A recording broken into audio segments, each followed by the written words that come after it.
Hello વિદ્યાર્થી મિત્રો, good evening all of you. હું અમરદેવસિંહ ઝાલા તમારું બધાનું સ્વાગત કરું છું let's crack Gujarat exam YouTube channel ઉપર. ચલો પહેલા બધા મને રિસ્પોન્સ આપી દો કે બધું ક્લિયર છે.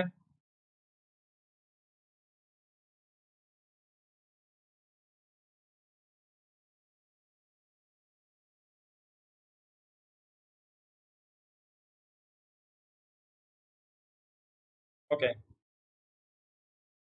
આવી ગયો. 4-5 મિનિટનો વેઇટ કરી લો, કારણ કે લાસ્ટ ટાઈમ જ પછી જોઈનિંગ કરવાનું બધાને લિંક શેર કરતો હોય તો થોડુંક ઓછું થતું હોય.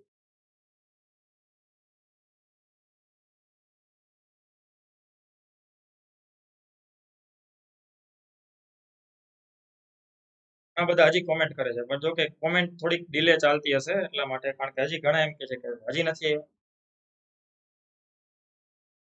ચલો તો હવે પેલા તો મેક્સિમમ શેર કરી દો બધા ફટાફટ ઝડપથી, કારણ કે આજે જે આપણે ભણવાનું છે અનુચ્છેદ 32 ની બધી રીટ જોવાની છે. આર્ટિકલ 32 ની જે રીટ છે બધી રીટ ભણવાની છે આજે આપણે. એક્ઝામ બહુ મસ્ત ગઈ, બરાબર છે, પણ હવે રિઝલ્ટનો વેઇટ કરીએ, કારણ કે મસ્ત મારે એકલાને તો નહીં ગઈ હોય, ઘણા બધાને ગઈ હશે.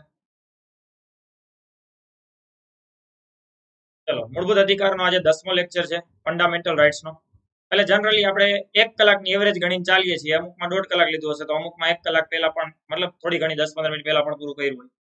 તો 10 લેક્ચર થઈ ગયા છે અને આપણે 32મો અનુચ્છેદ આજે પૂરો કરશું. અને પછી કાલે એક લેક્ચર વધારાનું રહેશે કે જે મૂળભૂત અધિકારના બાકીના આર્ટિકલ છે, જેને આપણે એમ ઇમ્પોર્ટન્ટ ગણવું પડે, કારણ કે આપણે જીપીએસસી ક્લાસ 1-2 માં પૂછ્યું, ડીવાયએસઓ માં પૂછ્યું છે, અને ઇવન હવે ક્લાસ 3 માં પૂછાશે.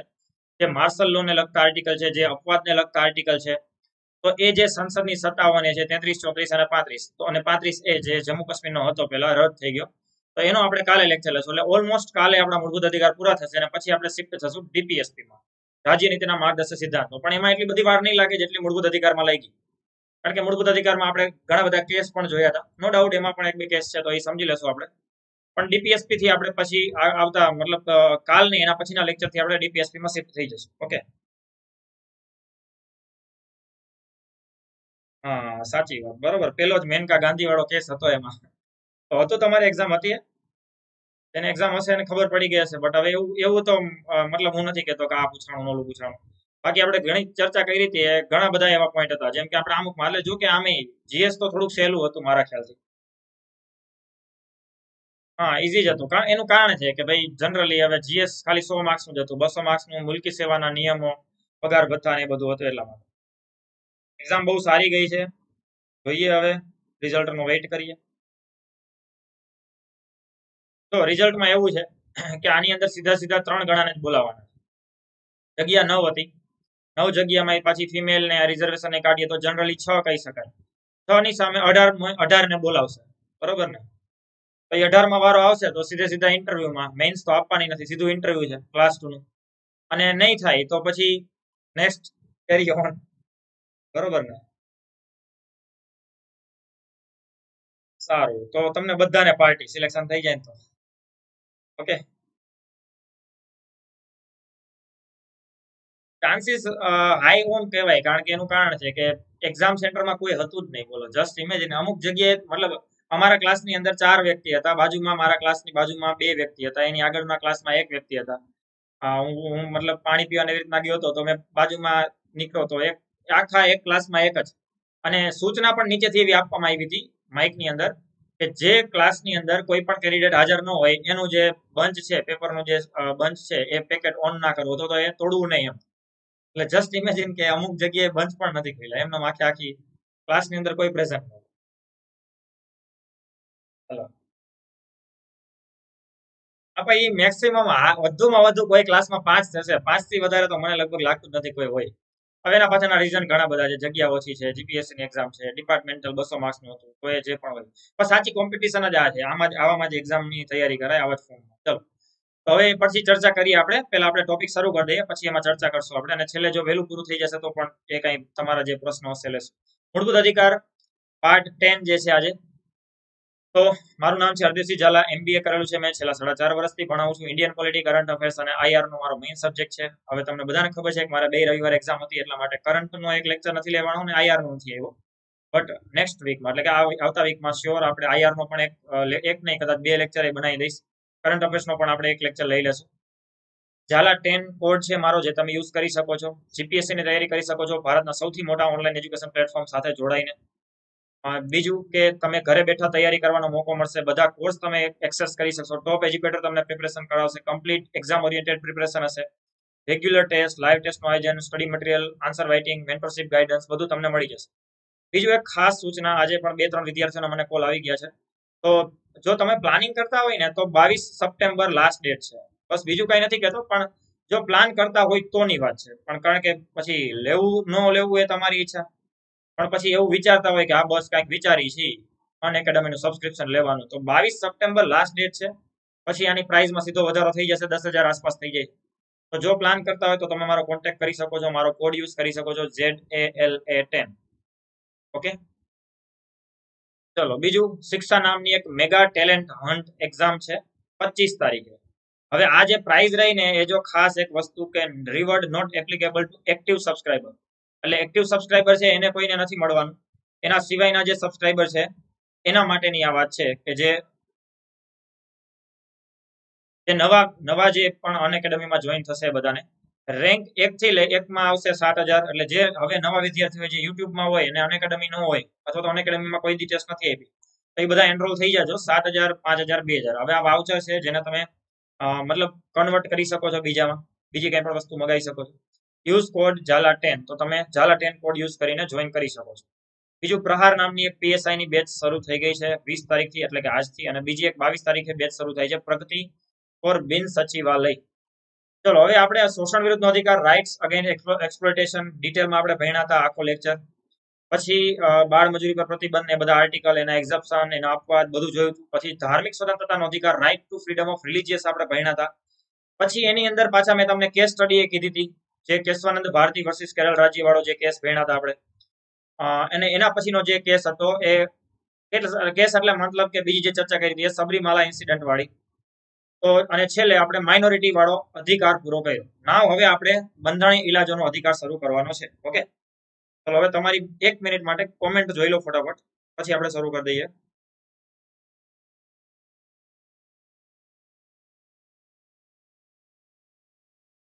અરે પેલી દુઆ તો એ જ છે ભાઈ કે તમે બધા અધિકારી બની જાઓ.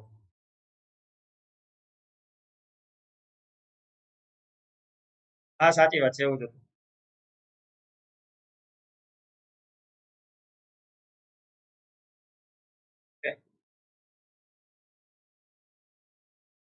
નાવ હવે શરૂઆત કરી દઈએ. તમારી કોમેન્ટ છે ને મને થોડીક ડિલે ચાલે છે, એટલે એ કારણ કે મેં શરૂઆતમાં જોયું અને આમાં મને જે ટાઈમ બતાવે છે 10 અને 14, એટલે અત્યારે 10 ને 15 થઈ ગઈ, પણ 10 ને 14 એટલે લગભગ એકાદી મિનિટ આસપાસનો લેગ હશે.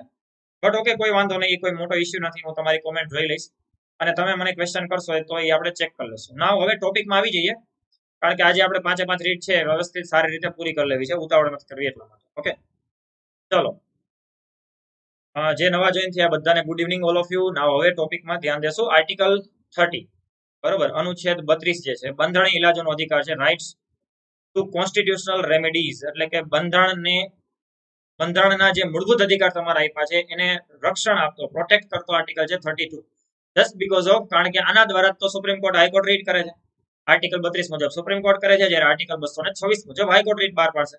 પણ એ જે તમને 5 પ્રકારની રીટ મળી છે અથવા તો રીટનું જે રક્ષણ મળ્યું છે, હેબિયસ કોર્પસ, પ્રોહિબિશન, મેન્ડામન્સ, સર્ટિયોરરી એન્ડ કોવરન્ટ, બરોબર, તો જે 5 રીટ છે એના દ્વારા તમારા મૂળભૂત અધિકારનું રક્ષણ મળે. હવે કઈ રીતે રક્ષણ મળે તો જસ્ટ એક સમજાવવા માટે સમજાવી દઉં. એક્ઝામ્પલ તરીકે આર્ટિકલ 22 છે. આર્ટિકલ 22 માં લખ્યું છે કે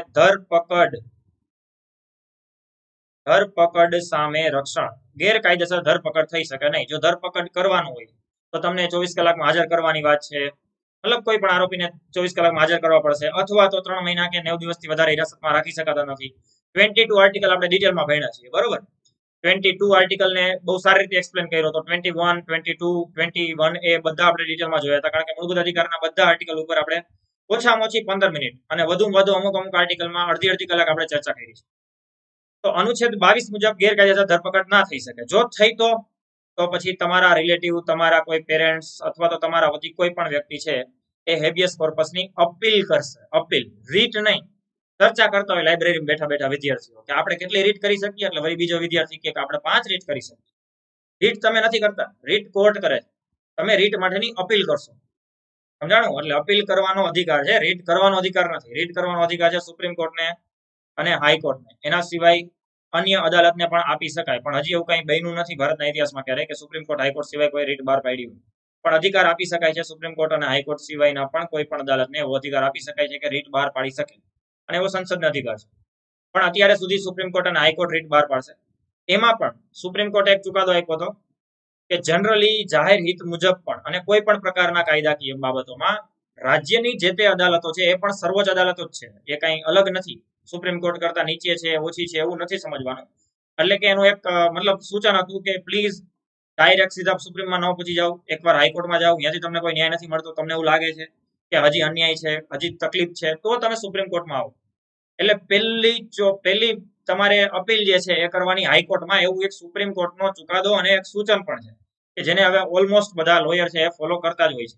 કારણ કે ડાયરેક્ટ સુપ્રીમ કોર્ટમાં પૂછી જવું એ કોઈ મતલબ ઓલું નથી. બાકી હા, રોકી ના શકાય તમને કોઈને, અને સુપ્રીમ કોર્ટ ના પાડી શકે.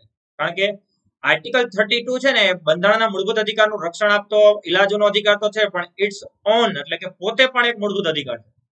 પોતે પણ મૂળભૂત અધિકારનો મતલબ એ થાય કે સુપ્રીમ કોર્ટ એમાં ના પાડી શકે કે અમે આ એક્સેપ્ટ નહીં કરીએ, અમે આમ નહીં કરીએ, રીટ નહીં બહાર પાડીએ. બીકોઝ કારણ કે 32 મુજબ સુપ્રીમ કોર્ટ રીટ બહાર પાડે, પણ 32 એકચ્યુઅલમાં પોતે પણ એક મૂળભૂત અધિકાર છે, એટલે મૂળભૂત અધિકારમાં એ ના પાડી શકે. ક્લિયર?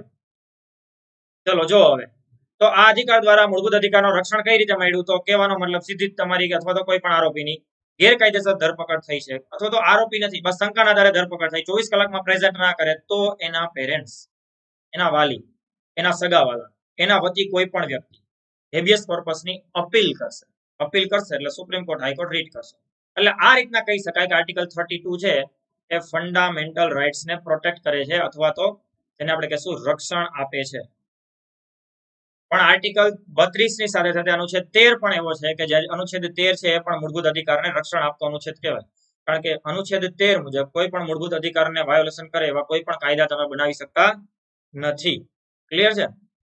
ચલો, આ અધિકાર દ્વારા સુપ્રીમ કોર્ટ હાઈકોર્ટની અમુક રીટ બહાર પાડી શકે છે. તો સુપ્રીમ કોર્ટને રીટ બહાર પાડવાની સત્તા છે, હાઈકોર્ટને પણ બહાર પાડવાની સત્તા છે. સુપ્રીમ કોર્ટ અનુચ્છેદ 139 મુજબ બહાર પાડી શકે છે વધારાની અન્ય રીટ. તો અન્ય રીટ કઈ રીતના, તો સંસદ પણ એને બીજી સત્તા આપી શકે છે વધારાની રીટ બહાર પાડવા માટે. અને 32 મુજબની રીટ 139 મુજબ, જ્યારે સુપ્રીમ હાઈકોર્ટ જે છે એ કયા અનુચ્છેદ મુજબ બહાર પાડશે? 226 મુજબ. આર્ટિકલ 226 જે હાઈકોર્ટનો અનુચ્છેદ છે, હાઈકોર્ટનો અધિકાર છે રીટ બહાર પાડવા માટે. સુપ્રીમ કોર્ટ મૂળભૂત અધિકારો બાબતે જ રીટ બહાર પાડી શકે છે, જ્યારે હાઈકોર્ટ આ 5 રીટ સિવાય વધારાની અન્ય કાનૂની ભંગ બાબતે પણ રીટ બહાર પાડી શકે. મારો ક્વેશ્ચન છે તમને, ચલો જે સ્પેશિયલના વિદ્યાર્થીઓ હશે, જે સ્પેશિયલમાં હતા ત્યારે કદાચ મેં આ ક્વેશ્ચન પૂછ્યો હશે અને એક્સપ્લેન કર્યું હશે તો ખબર હશે, પણ તેમ છતાં મારો પ્રશ્ન છે કે હાઈકોર્ટને 226 મુજબ એક વધારાની લો એન્ડ ઓર્ડરની બાબતમાં કોઈ પણ પ્રકારની રીટ બહાર પાડવાની સત્તા શું કામ છે? વાય? હાઈકોર્ટને વધારાની રીટ બહાર પાડવાની સત્તા પાછળનું રીઝન શું? ચલો મને આન્સર આપજો. હા, 6 ટાઈપની બહાર પાડશે, તો એનું રીઝન શું? જે વધારાની એક રીટ છે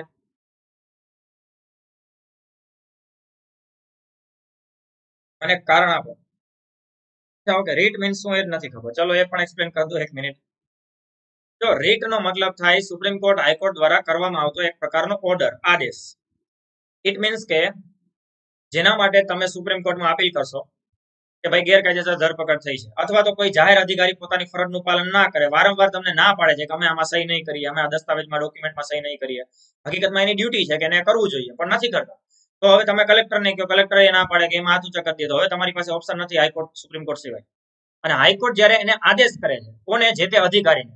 એટલે જેને અલગ અલગ પ્રકારનો આદેશ છે. એકમાં હેબિયસ કોર્પસમાં પોલીસ ડિપાર્ટમેન્ટને આદેશ કરે છે કે ટુ હેવ બોડી ઓફ, મેન્ડામસમાં આદેશ કરે છે જે જાહેર અધિકારીને કે વી કમાન્ડ યુ, અમે તમને આદેશ આપીએ છીએ, તમે તમારી ફરજ નિભાવો. જ્યારે પ્રોહિબિશન અને સર્ટ્યોરી જ્યુડિશિયરીને આદેશ કરે છે કે તમે તમારી મર્યાદાની બહાર જઈને કેસ ચલાવો છો, બંધ કરો. બીજામાં એમ કહેશે કે કેસનો ચુકાદો આવી ગયો છે તો રદ કરો. અને કોઈ અધિકારી કઈ હોદ્દાની લાયકાતના આધારે પોતાના પદ ઉપર છે એની તપાસ કરવા માટે એને પૂછશે કે ભાઈ કઈ ક્વોલિફિકેશનથી તમે આ હોદ્દા ઉપર છો, રિપોર્ટ આપો. તો જે પ્રકારના ઓર્ડર કરવામાં આવે, આદેશ કરવામાં આવે, એક પ્રકારનો સુપ્રીમ કોર્ટ હાઈકોર્ટનો આદેશ કે આમ નહીં નામ થવું જોઈએ, આમ નહીં નામ કરો, આમ નહીં નામ શું કામ નથી કર્યું, આ બધાનો જે રિપોર્ટ માંગવામાં આવે, આદેશ કરવામાં આવે, અમુક વસ્તુ એન્ફોર્સ કરવામાં આવે, એનો મતલબ થાય રીટ. નાઉ ક્લિયર કે છે? ચલો, વેરી ગુડ. હા, મેં એટલે જ મેં ચોખવટ કરી દીધી ને કે કદાચ મેં આ તમને પૂછેલું તો હશે, પણ તેમ છતાં હું બીજી વાર પૂછું છું કે તમને યાદ છે કે નહીં. બરોબર, ચલો ગુડ. તો ખબર હોય તો ઓકે છે.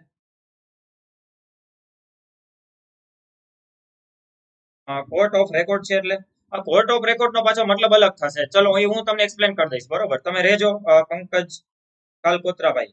બરોબર, કોર્ટ ઓફ રેકોર્ડ છે ને થોડોક મતલબ અલગ થઈ જશે, જેને આપણે નજીરી અદાલત કહીએ. એનું પણ એક એક્ઝામ્પલ છે જે લઈ લેશું આપણે. એવું હોય તો આપણે જે તમારો આ ક્વેશ્ચન છે 100% હું લઈ લઈશ. તમે લાસ્ટ સુધી રહેજો, આપણે જે પૂરું થઈ જાય ને પછી હું કોર્ટ ઓફ રેકોર્ડ કરાવીશ. જો હું ભૂલી જાઉં તો મને એકવાર રિમાઇન્ડ દેવડાવી દેજો. ક્લિયર? ચલો, કારણ કે પછી આઉટ ઓફ ટોપિક થાય અને ખોટું મતલબ ભટકી નહીં ને, એટલે 100% ક્વેશ્ચન લઈશ. કોર્ટ ઓફ રેકોર્ડ આજે આપણે ભણશું, તે સમજાવી દઈશ 5, 10, 15 મિનિટનું, પછી આપણે લેક્ચર પૂરો કરશું. ચલો, જો હવે 226 મુજબ હાઈકોર્ટ રીટ બહાર પાડશે અને 32 મુજબની જે રીટ બહાર પાડશે સુપ્રીમ કોર્ટ બહાર પાડશે. હવે આ અધિકાર દ્વારા મૂળભૂત અધિકારના આનંદ બદલ કોઈ પણ વ્યક્તિ સુપ્રીમ કોર્ટમાં જઈ શકે છે. કોઈ પણ વ્યક્તિ સુપ્રીમ કોર્ટમાં ડાયરેક્ટ પહોંચી શકે છે. પણ મેં હમણાં તમને ક્લિયર કર્યું કે સુપ્રીમ કોર્ટે એવું સૂચન કર્યું છે કે ડાયરેક્ટ અમારી પાસે આવું એના કરતા બેટર છે કે તમે તમારા ગામની એટલે કે તમારા રાજ્યની જે સર્વોચ્ચ અદાલત છે, જેને આપણે હાઈકોર્ટ કહીએ, એમાં અપીલ કરો તો વેલ એન્ડ ગુડ. બીકોઝ એ પણ સર્વોચ્ચ જ છે ને, જે તે રાજ્યની તો હાઈકોર્ટ જ છે, સર્વોચ્ચ વડી અદાલત જ કહેવાય છે આપણે. તો પહેલા અહીંયા જાઓ, અહીંયાથી તમને અન્યાય છે તો સુપ્રીમમાં આવો.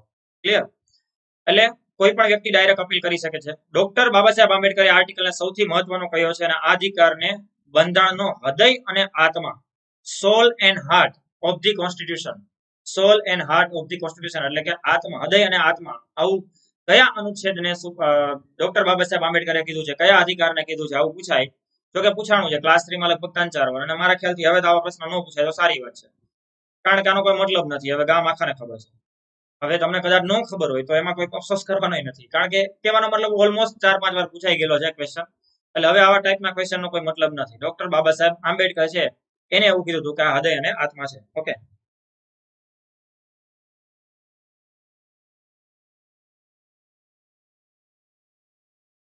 ઓકે, ચલો, નો ઇશ્યુ. તમને જે પણ પ્રોબ્લેમ હોય, જે પણ ક્વેશ્ચન હોય 100% પૂછવાના જ છે. તમારો અબાધિત અધિકાર છે અને મેં તો આપ્યો જ છે તમને 19માં ને. તમારો મૂળભૂત અધિકાર છે મારા લેક્ચરની અંદર કે તમે મેક્સિમમ ક્વેશ્ચન પૂછો. પણ મેં બસ કીધું ને એમ તે ટોપિકમાં હશે ને તો વધારે મજા આવશે, જેથી ટોપિકના બહાર આપણે ના જઈએ. અને રહી વાત બીજી કે તમારા ટોપિક બહારનો ક્વેશ્ચન હશે તો 100% હું લઈ લઈશ, પણ આપણે લાસ્ટમાં લાવશું.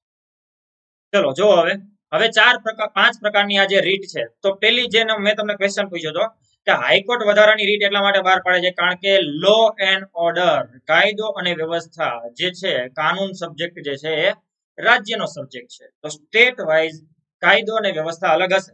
તો કાયદો અને વ્યવસ્થા અલગ અલગ છે રાજ્ય વાઇઝ. તો પછી રાજ્ય વાઇઝ રાજ્યની હાઈકોર્ટને સત્તા આપો ને, કારણ કે કાયદો અને વ્યવસ્થા આપણે જ વાત કરીએ છીએ કે કાયદો સબ્જેક્ટ છે સ્ટેટનો. તો કાયદા અલગ અલગ હશે. જેમ કે આપણા ગામમાં ગુજરાતની અંદર પ્રોહિબિશન એક્ટ છે, નશાબંધી કાયદો છે, પણ મહારાષ્ટ્રમાં નથી. તો મહારાષ્ટ્રમાં પ્રોહિબિશન એક્ટનો ભંગ જ ક્યાંથી થશે? સમજાઈ ગયું? મહારાષ્ટ્રમાં પ્રોહિબિશન એક્ટ હતો 1949, પ્રોહિબિશન એક્ટ 1949 છે આપણો. એટલે કે ગુજરાત જ્યારે બૃહદ મુંબઈમાં હતું ત્યારે હતો પ્રોહિબિશન એક્ટ. પણ ગુજરાત અને મહારાષ્ટ્ર બે બૃહદ મુંબઈમાંથી અલગ બન્યા પછી આપણે કન્ટિન્યુ કર્યું, લાગુ રાખ્યું. ત્યારે મહારાષ્ટ્રે કીધું કે ના, આપણે તો ચાલુ રાખીએ, આપણે બંધ નથી કરવું. બરોબર, એને મતલબ એને પ્રોહિબિશન ન કર્યું. એટલે જે રાજ્યમાં છે અહીંયા ભંગ થશે, નથી અહીંયા નથી થવાનો ને. એટલા માટે રાજ્ય વાઇઝ કાયદાઓ અલગ છે. જેમ કે ગુજરાતમાં એનિમલ પ્રોટેક્શન પ્રિવેન્શન એક્ટ છે, એટલે કે જે પ્રાણીઓને અથવા તો જે પશુ પક્ષીઓને સંરક્ષણ આપતો કાયદો, જેમાં અત્યારે ગાયો માટેનો ગૌ હત્યા પ્રતિબંધ એક્ટ જેને આપણે કહીએ, ગાયોને શેલ્ટર હાઉસ એટલે કે જેને આપણે શેલ્ટર એટલે કે કતલખાનામાં ન મોકલાય, એનો રક્ષણ આપતો અધિકાર છે. તો હવે એ કાયદો થઈ ગયો, પણ કાયદો છે એ ઓનલી ગુજરાતમાં છે, બિહારમાં મે બી કદાચ છે, અને યુપીમાં છે. તો પછી બધી જગ્યાએ નથી. જે રાજ્યોમાં છે, બિહારમાં છે કે નહીં મને ખબર નથી, પણ યુપી અને ગુજરાતમાં તો છે જ, અને મધ્યપ્રદેશમાં છે. તો એના સિવાયના જે રાજ્યમાં નથી, અહીંયા ગાયોની હત્યા થવી ઇટ મીન્સ કે નોટ અ ક્રાઇમ, અથવા તો એ હજી અહીંયા કોઈ લીગલી એની પ્રોસિજર નથી. પણ જે રાજ્યોમાં છે અહીંયા તો એનો ભંગ થશે. એટલે આવા કોઈ પણ કાયદા હોય અથવા તો આના સિવાયના પણ કોઈ એવા રૂલ્સ એન્ડ રેગ્યુલેશન કે જે કાયદાઓ છે એનો ભંગ થયો છે તો રાજ્યની હાઈકોર્ટને સત્તા છે કે રીટ બહાર પાડશે. અને એટલા માટે 5+ વધારાની એક રીટ લો એન્ડ ઓર્ડરની બાબતમાં હાઈકોર્ટ બહાર પાડે છે. એટલા માટે તમને આવું પૂછાય કે રીટ બહાર પાડવાના કાર્યક્ષેત્રમાં સર્વોચ્ચ કોણ છે, તો સુપ્રીમ કોર્ટ નહીં આવે, હાઈકોર્ટ આવશે. હવે ક્લિયર? ઓકે. હા, 2008 થી છે મુસ્તફા કુરેશી, બટ એ જે એક્ટ છે ને એ પ્રોહિબિશન એક્ટ 1949 છે. થઈ ગયું? એ જે પ્રોહિબિશન એક્ટ છે ને 1949 છે. ક્લિયર?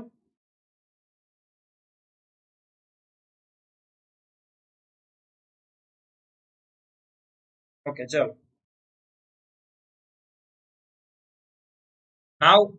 નાવ એના પછી જોઈએ આપણે બંદી પ્રત્યક્ષીકરણ, જેને આપણે કહેશું હેબિયસ કોર્પસ. ઓકે, ચલો. હેબિયસ કોર્પસ જેનો મતલબ થશે બંદી પ્રત્યક્ષીકરણની રીત, હેબિયસ કોર્પસ. હવે હેબિયસ કોર્પસ હોય, પ્રોહિબિશન હોય, સર્ટ્યોરરી હોય, કોવરન્ટ હોય, હવે આ બધા શબ્દો છે ને કદાચ તમે ઇંગ્લિશ મીડિયમમાં પીએચડી કર્યું હશે ને તોય તમારા વાંચવામાં નહીં આવ્યું. પણ હા, જો તમે બંધારણનો ટોપિક વાંચ્યો હશે, પોલિટી કોઈ જગ્યાએ વાંચ્યો હશે તો 100% આવ્યું છે. કારણ તો કે પોલિટીમાં જ આવશે. પણ આ ઇંગ્લિશ વર્ડ નથી, આ લેટિન વર્ડ છે. એટલે કે લેટિન લેંગ્વેજમાં જેનો ઉચ્ચારણ થાય તો લેટિન વર્ડ છે. ઓલમોસ્ટ ઘણા બધા વર્ડ છે ને એ બધા લેટિન જ હોય. જેમ કે આપણે ડેમોક્રેસી કહીએ ને, ડેમો અને ડેમોક્રેસી, ડેમોક્રેટિક, તો એ પણ લેટિન વર્ડ જ છે. ડેમોનો મતલબ થાય લોકો અને ડેમોક્રેસી મતલબ કે ડેમોક્રેટિક, અથવા ક્રસીનો મતલબ થાય પ્રશાસન, લોકોનું શાસન, એટલે ડેમોક્રેસી. એવી રીતે તો હેબિયસ કોર્પસ જે છે ને એ પણ બંદી પ્રત્યક્ષીકરણ, એ તો ગુજરાતી થઈ ગયું. બાકી હેબિયસ કોર્પસ નો એકચ્યુઅલ મતલબ ઇંગ્લિશ મતલબ થાય to have body of. To have body of એટલે કે જવાબ દેવા, શરીર હાજર કરો. હા, બસ આ એવું કહી શકો. 226 મુજબ વધારાની 6 રીટ થઈ ગઈ, કારણ કે એક વધારાની થઈ ગઈ. 32 મુજબની 5 થઈ ગઈ. ક્લિયર? એટલા માટે જ રીટ બહાર પાડવાના કાર્યક્ષેત્રમાં સુપ્રીમ કોર્ટ સર્વોચ્ચ છે, સોરી હાઈકોર્ટ સર્વોચ્ચ છે, સુપ્રીમ કોર્ટ નહીં. જો એરિયા વાઇઝ નથી કહેતો, એરિયા વાઇઝ ની વાત નથી. મતલબ કે કાર્યક્ષેત્ર ઇટ મીન્સ કે નોટ એરિયા કે જેમાં સુપ્રીમ કોર્ટ છે એ તો આખા ભારત લેવલની કોર્ટ થઈ ગઈ, તો એ એરિયા વાઇઝ ની વાત નથી કરતો હું. કાર્યક્ષેત્ર ઇટ મીન્સ કે એની વધારાની પાવર ની વાત કરું છું. વધારાના પાવર તરીકે હાઈકોર્ટ પાસે એક વધારાનો પાવર છે, એટલે 6 રીટ કરે છે. ઓકે, ચલો. જો હવે હેબિયસ કોર્પસ નો મતલબ થાય ટુ હેવ બોડી ઓફ, જવાબ દેવા માટે શરીર હાજર કરો. તો કોને હાજર કરે, શું કામ હાજર કરે? તો કે જ્યારે કોઈ ખોવાઈ ગયા હોય. ખોવાઈ ગયા ઇટ મીન્સ કે એની ગેરકાયદેસર ધરપકડ થઈ ગઈ છે, પોલીસ એમ કે છે કે અમને નથી ખબર. ક્યારેય કોઈની ગેરકાયદેસર ધરપકડ થાય કે અપહરણના કેસમાં આ રીટ કરી શકાય. પણ હવે જો એક વસ્તુ પ્રેક્ટિકલી સમજો, અપહરણનો કેસ ભલે અહીંયા હોય, લખેલું છે બંધારણમાં આર્ટિકલ 32 માં, બટ અપહરણ છે ને એ કોઈ સ્પેસિફિકલી પેલું સ્ટેપ નથી. જનરલી કોઈ માની લો કે તમારા કોઈ રિલેટિવ અથવા તો આપણા ઘરેથી કોઈ અપહરણ થઈ જાય, જસ્ટ સમજાવવા માટે, બાકી એવું થાય નહીં અને થવાય નથી દેવું આપણે, પણ જસ્ટ સમજાવવા માટે. તો આપણે શું કરશું? ઘરે બધો એવો માહોલ હોય કે જયારે બધા ટેન્શનમાં હોય કે અપહરણ થઈ ગયું છે, ચાલો શું કરશું, બધા વિચારે ચલો જલ્દી પોલીસ સ્ટેશન જાય. ત્યારે તમે એમ કહેશો કે ના, પોલીસ સ્ટેશને નહીં જવાનું, આપણે ડાયરેક્ટ હાઈકોર્ટમાં જઈએ. તો કે ઈ શું? તો કે હેબિયસ કોર્પસ કરવી. અરે ભાઈ, અહીંયા હેબિયસ કોર્પસ નથી કરવી, પેલા પોલીસ સ્ટેશને જાઓ, જાણ કરો, લીગલી પ્રોસેસ થશે, પોલીસ વાળા 100% સોલ્વ કરશે કેસ. પણ હા, અપહરણના કેસમાં તમને લાગે છે કે પોલીસ ઢીલાઈ બરતે છે, મતલબ કે પોલીસ એક્ટિવ નથી, એક્શનમાં નથી, પોલીસ ઇગ્નોર કરે છે આ તપાસને, પોલીસને રસ નથી, તમને એવું લાગે છે, પછી તમે 100% અપહરણના કેસમાં પણ લાંબી તપાસ પછી પોલીસ એમ કે છે કે ના, અમને કોઈ મળતા નથી, અમને કઈ ખબર નથી, તો પછી એમાં તમે કહી શકો છો, એમાં તમે અપીલ કરી શકો છો હેબિયસ કોર્પસ માટે. સમજાઈ ગયું? પણ ગેરકાયદેસર ધરપકડમાં તો 100% તમારે અહીંયા જ જવું પડે, કારણ કે ગેરકાયદેસર ધરપકડ તો જ થઈ હશે કે જો સિસ્ટમ ખુદ ઇન્વોલ્વ છે. મીન્સ કે પોલીસ ડિપાર્ટમેન્ટ ખુદ ઇન્વોલ્વ છે, કોઈ ધારાસભ્ય, સાંસદ સભ્ય, સિસ્ટમ, તંત્ર, પોલિટિકલી કોઈ પણ પ્રકારનું ઇન્ટરફિયરન્સ છે કે જેના કારણે ખોટું કરવા માટે પ્રેરાય છે, ખોટું કરે છે. જો ખોટું ન કરવું હોત તો 24 કલાકમાં હાજર કરી દીધા હોત, બરોબર? અથવા તો 3 મહિનાથી વધારે કસ્ટડીમાં ના રાખે, અથવા તો જો એને જામીન મળી ગયા છે તો પણ કસ્ટડીમાં ના રાખે, અથવા તો 24 કલાકમાં હાજર કરીને જો મેજિસ્ટ્રેટ એને એક્સટેન્ડ નથી કરતા કસ્ટડી, તો પછી એને હજી કસ્ટડીમાં ન રાખે. મતલબ કે કાંઈક ખોટું કરવાનો ઇન્ટેન્શન છે ડિપાર્ટમેન્ટનો, પોલીસનો, કે કોઈ પણ વોટેવર, તો એનો મતલબ થાય કે ગેરકાયદેસર ધરપકડ છે. આના માટે તમે ક્યાં જશો, કોને કહેશો? ડિપાર્ટમેન્ટ ખુદ ઇન્વોલ્વ હોય તો શું થશે? તો પછી તમે કહી શકો છો અપીલ. ક્યાં કરી શકશો? સુપ્રીમ કોર્ટ કે હાઈકોર્ટ, કોઈ પણ જગ્યાએ. પણ મેં કીધું એમ સુપ્રીમ કોર્ટમાં જનરલી પહેલી વાર જવું જરૂરી છે. ઓકે, રાજ્યપાલ ફાંસીની સજા માફ કરી શકે છે? હા, હવે કરી શકશે. હમણાં સુપ્રીમ કોર્ટનો એક ચુકાદો આપ્યો અને લેટ્સ ક્રેક ગુજરાત એક્ઝામમાં મારો આમાં જ એક લેક્ચર છે, જોઈ લેજો. વિલિયા જગદીશભાઈ. ઓકે, હા, બંધી પ્રત્યક્ષીકરણ. ઓકે, એ જે રાજ્યપાલ છે ને કઈ રીતે માફ કરી શકે ને એના ઉપરનો આખો મેં લેક્ચર લીધો છે કરંટ અફેર્સ ઉપરથી. આ જ ચેનલ ઉપર મારી આમાં જ આ જે મારી લિંક છે ને, મતલબ જે આપણી લેટ્સ ક્રેક ગુજરાત એક્ઝામ ની અંદર પ્લે લિસ્ટ છે, એમાં બંધારણનું કરંટ અફેર્સ એવું કરીને હશે, એમાં જોઈ લેજો. ઓકે, ચલો જો હવે ગેરકાયદેસર જ્યારે ધરપકડ થઈ હોય ત્યારે એના વિરુદ્ધ આ રીતની અપીલ કરવા માટે સુપ્રીમ કોર્ટ હાઈકોર્ટમાં જઈ શકાય છે અને એના માટેની અપીલ કરશો એટલે તરત જ સુપ્રીમ કોર્ટ કે હાઈકોર્ટ ડિપાર્ટમેન્ટને પૂછશે કે ટુ હેવ બોડી ઓફ, જવાબ દેવા માટે શરીર હાજર કરો, મુજે વો ચાહીએ જિંદા યા મુર્દા, એવો ડાયલોગ મારે છે. ઇન શોર્ટ કહેવાનો મતલબ એ છે.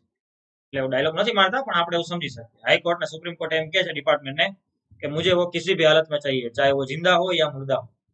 બરોબર, એટલે એનો કંઈક પણ એવિડન્સ જોશે. સપોઝ એ નથી તો શું કામ નથી, ક્યાં છે, શું છે, એની ડેથ થઈ ગઈ છે તો એના પાછળના રીઝન શું હતા, વોટ એવર, કાંઈ પણ કારણો તમારે ધરવા પડશે, કારણો આપવા પડશે.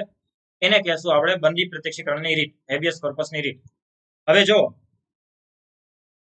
આ પ્રકારની રીતના ઓલમોસ્ટ લગભગ ઘણા બધા એટલે તમે લોટ્સ ઓફ, લગભગ હું અત્યારે એક્ઝામ્પલ આપું ને હેબિયસ કોર્પસના, તો મારી પાસે એટલા બધા એક્ઝામ્પલ છે કે આપણે ખાલી હેબિયસ કોર્પસ ઉપર લગભગ 2 કલાક હાલે. મતલબ વારાફરતી હું કેસ ખોલ્યા રાખું, પણ એ કોઈ એમાં પડવાની જરૂર નથી. પણ એક લેટેસ્ટ કેસ છે અને થોડોક લેટેસ્ટ છે તે, અને બીજું કે કદાચ મે બી તમે ન્યૂઝપેપરમાં જોયું હશે, વાંચ્યું હશે, એટલા માટે કેસ કહું છું. બરોબર, બાકી એમાં કોઈ બીજો ઇન્ટેન્શન મારો નથી. બટ તમને એનો એક્ઝેક્ટ કદાચ તમારા ધ્યાનમાં આવેલું હશે, કદાચ તમારે ન્યૂઝપેપરમાં વાંચ્યું હશે, અને નહીં વાંચ્યું હોય તો તમને યાદ આવી જશે. મતલબ વાંચેલું હશે અત્યારે યાદ ના હોય તો યાદ આવી જાય, એટલા માટે કેસની વાત કરું છું. જ્યારે પાટીદાર અનામત આંદોલન ચાલુ હતું અને એના પછી જ્યારે હાર્દિક પટેલની ધરપકડ કરવામાં આવી હતી, તો કે ધરપકડ હતી જ નહીં, પણ એના માટેની એક અપીલ થઈ ગઈ હતી હાર્દિક પટેલને માટે થઈને કે ભાઈ એક ગેરકાયદેસર પોલીસ ડિપાર્ટમેન્ટે એને અરેસ્ટ કરેલા છે, તો પ્લીઝ એને રિહા કરવામાં આવે અથવા તો પોલીસ ડિપાર્ટમેન્ટની પાસેથી છોડાવવામાં આવે, કારણ કે પોલીસ એને ટોર્ચર કરે છે. આવી અપીલ કોણે કરી? તો કે પાસના કાર્યકર્તાઓએ, જે પાટીદાર અનામત આંદોલન સમિતિ હતી. બરોબર, તો એને અહીંયા અપીલ કરી હતી હાઈકોર્ટની અંદર, અને હાઈકોર્ટે રીટ બહાર પાડી દીધી હેબિયસ કોર્પસની. હાઈકોર્ટે કીધું કે ઓકે, ડિપાર્ટમેન્ટને પૂછ્યું કે ટુ હેવ બોડી ઓફ, ક્યાં છે ભાઈ હાર્દિક પટેલ ભાઈ, હાજર કરો એમને. એટલે પોલીસ ડિપાર્ટમેન્ટ આશ્ચર્યમાં હતું, કારણ કે પોલીસ ડિપાર્ટમેન્ટે આવું કર્યું જ નહોતું, પોલીસ ડિપાર્ટમેન્ટે ધરપકડ કરી જ નહોતી.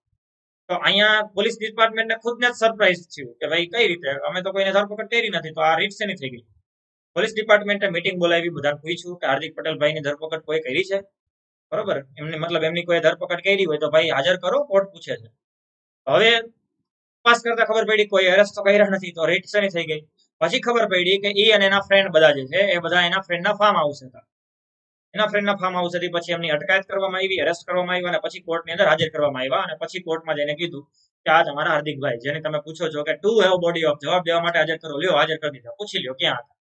પછી હાર્દિક પટેલભાઈને પૂછવામાં આવ્યું કે ક્યાં હતા તમે બધા, ત્યારે બધાએ મતલબ કીધું એને એના ફ્રેન્ડ બધાએ કે ભાઈ અમે તો અમારા ફ્રેન્ડના ફાર્મ હાઉસ હતા. તો કે તો તમે તમારા ફ્રેન્ડના ફાર્મ હાઉસ હતા તો રીત શું કામ થઈ ગઈ? કારણ કે અહીંયા કોર્ટ ગુસ્સામાં હતી કે તો પછી એના ઉપર બીજા એને કહેવાય કે દંડ કરી શકે. પણ અહીંયા એને જવાબ એવો આપ્યો કે સાચી વાત છે, જજને કીધું એને કે સાચી વાત છે સર તમારી, કે અમારી ધરપકડ પોલીસે કરી નહોતી, પણ અમને એવો ડર હતો કે પોલીસ અમારી ખોટી ધરપકડ કરશે, અમને ટોર્ચર કરશે, અમને ભય હતો, એટલા માટે થઈને અમે બધાએ મોબાઈલ સ્વિચ ઓફ કરી નાખ્યા હતા, ડિસ્કનેક્ટ થઈ ગયા હતા અમારા બધા કાર્યકર્તાઓથી, અને અમે અમારા એક ફ્રેન્ડના ફાર્મ હાઉસે વયા ગયા.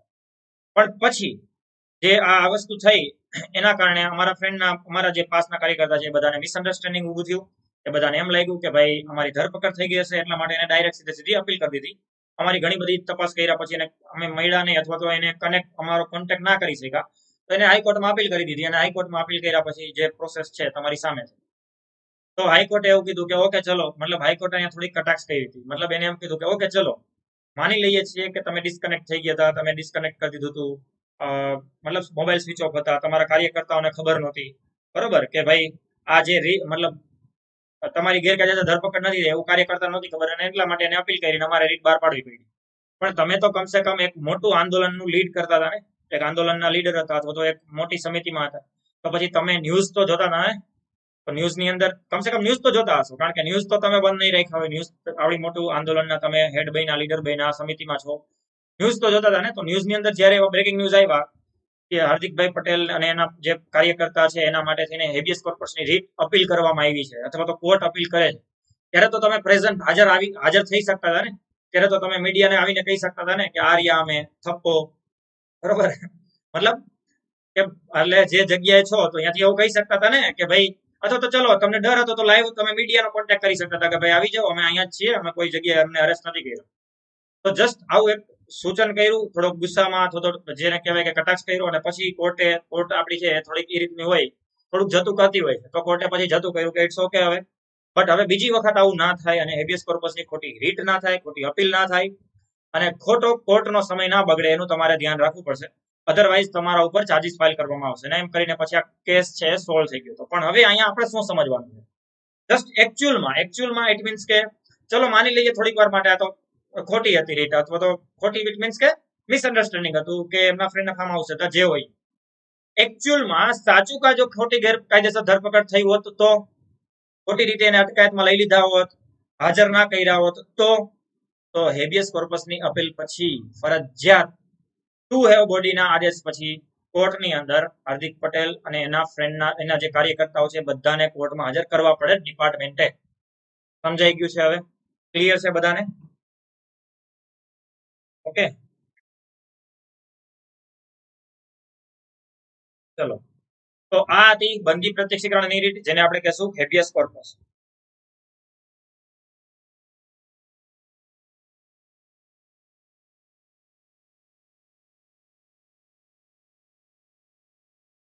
ચલો, ઓકે, ડન.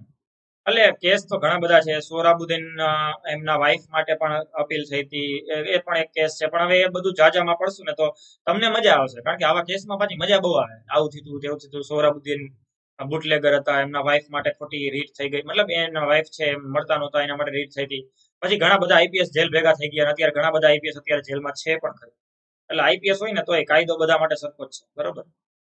તો એ બધી ઘણા બધા કેસ છે, પણ હવે એમાં નથી પડવું, કારણ કે નતર પછી હેબિયસ કોર્પસ જ હાલશે આજે આખો દિવસ. બંદી પ્રત્યક્ષીકરણની રીત પણ એ પછી નેક્સ્ટ ટાઈમ ક્યારેક આપણે પાછા કંઈક રિવિઝન જેવું ગોઠવશું ત્યારે બીજો કેસ ત્યારે કહી દઈશું. જેમ કે આપણે રિવિઝન લેક્ચર ગોઠવ્યો હતો પણ એમાં તમારા કોઈની હાજરી નહોતી, બરોબર ને. રિવિઝન લેક્ચર રાખ્યો હતો અથવા તો એક મેગા લેક્ચર હતો ફંડામેન્ટલ રાઇટ્સ નો, અને છેક સુધી હાજરી છે એ સાવ ઓછી, મતલબ અત્યારે જે છે એનાથી હાફ હતો.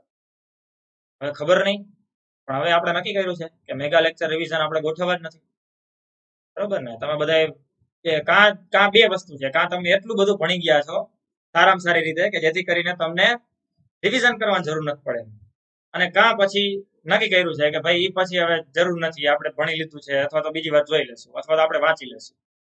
ઓકે, જે હતા એમ નથી કેતો, ઓકે, જે હતા એમ નથી કેતો. અને બીજું કે મારે રવિવારે એક્ઝામ હતી આસિસ્ટન્ટ ડેપ્યુટી મેનેજરની, તેમ છતાં મેં સોમવારે મેગા રિવિઝન લેક્ચર ગોઠવો સાંજના 6 વાગ્યાથી લઈને રાતના 9-10 વાગ્યા સુધીનો પ્લાનિંગ હતું, 10 વાગ્યા સુધીનું, પણ પછી 9 વાગે પૂરું કરી દીધું હતું ઓલમોસ્ટ બધું. અને ઘણા બધાને તો એવું હતું કે જસ્ટ એ ખાલી રિવિઝન લેક્ચર હતો, પણ ના, રેકોર્ડેડ જોઈ લેજો ભાઈ, બરોબર. ખાલી રિવિઝન લેક્ચર નહોતો, ઘણા ટોપિક મેં ત્યારે નવા કરાવ્યા છે પાછા, કારણ કે જે ટોપિક હું પાછા મતલબ આપણે ચાલુમાં અત્યારે જેમ કે બંદી પ્રત્યક્ષીકરણની રીત છે, મેં તમને એક કેસ કીધો, હવે મારા હજી બીજા 2-4 કેસ મને કહેવાની ઈચ્છા છે, પણ એ પછી કહીએ તો પછી આમાં નામાં રહીએ, એવું ના કરી શકાય. તો વળી રિવિઝન કરાવવું કે બીજું કઈ હોય ને ત્યારે વળી પાછા બીજા 1-2 કેસ કહી દીધા હોય, જેથી કરીને કંઈક નવું કન્ટેન્ટ મળી જાય અને રિવિઝન થઈ જાય. એટલે એ રીતનો એ લેક્ચર હતો, બટ ઇટ્સ ઓકે, ચલો, નો પ્રોબ્લેમ. બંદી પ્રત્યક્ષીકરણની રીત આ સામૂહિક રીત કે વ્યક્તિગત બંને પ્રકારના ગેરકાયદેસર ધરપકડ કે વ્યક્તિની અટકાયત વિરુદ્ધ જારી કરી શકાય છે. હવે સુપ્રીમ કોર્ટે એક બીજો ચુકાદો આપ્યો છે, ક્લિયર કરું, એક તમને સમજી લેજો. જનરલી કોઈ પણ કાયદાની અંદર માર્શલ લોમાં સુપ્રીમ કોર્ટમાં અપીલ થઈ શકતી નથી, બટ જો અહીંયા એક વસ્તુ અપવાદરૂપ છે, 32 મુજબની હેબિયસ કોર્પસની રીત અફસ્પા અથવા તો માર્શલ લો માટે પણ કરી શકાય છે. આ સુપ્રીમ કોર્ટનો ચુકાદો છે કે રોકી ના શકાય કોઈને, પણ હા, અફસ્પા મુજબ પણ થશે, એનો મતલબ પાછો એ થઈ જાય કે અફસ્પાના ધારાધોરણોને ટેક ઓવર કરે ત્યારે. હવે એક્ઝામ્પલ તરીકે અફસ્પા છે armed force special power act છે સપોઝ કે, તો એની અંદર એવી જોગવાઈ છે કે મેક્સિમમ 6 મહિના અથવા તો 180 દિવસ કોઈને હિરાસતમાં રાખી શકાય. આનું જ્યારે વાયોલેશન થાય ને ત્યારે તમે હેબિયસ કોર્પસની રીટ કરી શકો છો. બાકી જનરલી આપણે જે વાત કરી આર્ટિકલ 22 મુજબ, તો એમાં શું છે, 3 મહિના છે અને અથવા તો 90 દિવસ છે. સમજાઈ ગયું? પણ જો આ કદાચ તમને પૂછાઈ જાય તો અપવાદરૂપ બાબત છે, ખાસ યાદ રાખજો. બાકી પેલી નજરે વાંચેલું હશે આવું ક્યાંક તમે પાછું કે માર્શલ લો ની અંદર સુપ્રીમમાં અપીલ થઈ શકતી નથી. વાત સાચી છે, પણ હેબિયસ કોર્પસ ની રીટ થઈ શકે. માર્શલ લો એટલે ચંદ્રિકા સોલંકી પૂછે છે, ચંદ્રિકાબેન આપણે છે ને આનો ઉપરનો લેક્ચર કાલે રાખ્યું છે, મતલબ કાલે આપણે કરશું. આર્ટિકલ 33, 34, 35 એ બધા આપણે કાલે ભણશું. માર્શલ લો ઓફ સ્પા બધું તમને કાલે ખબર પડી જશે. Okay,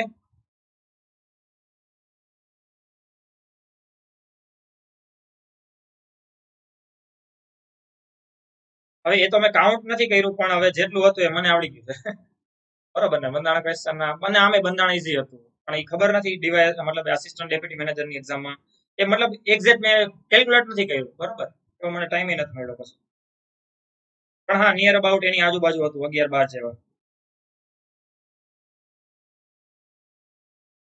marshal law it means કે જો અપસ્પા લાગુ છે, જો સુપ્રીમ માર્શલ લો હોય ને એની અંદર સુપ્રીમ કોર્ટમાં તમે અપીલ નથી કરી શકતા, નથી જઈ શકતા, એવું એક એક્ઝેપ્શન છે. જનરલી એક અપવાદ છે કે કોઈ મતલબ કોઈમાં અપીલ ના કરી શકો, કોર્ટમાં ના જઈ શકો, સુપ્રીમમાં ના જઈ શકો. બટ એવો અપવાદ હોવા છતાં સુપ્રીમ કોર્ટનો ચુકાદો છે કે માર્શલ લો હોય તો પણ ખોટી રીતની ધરપકડમાં, ગેરકાયદેસર ધરપકડમાં બંદી પ્રતિક્ષીકરણની રીટ કરવા માટે કોઈને રોકી શકાય નહીં. એટલે ભલે માર્શલ લો હોય, અપસ્પા હોય તો પણ અપીલ કરી શકશો.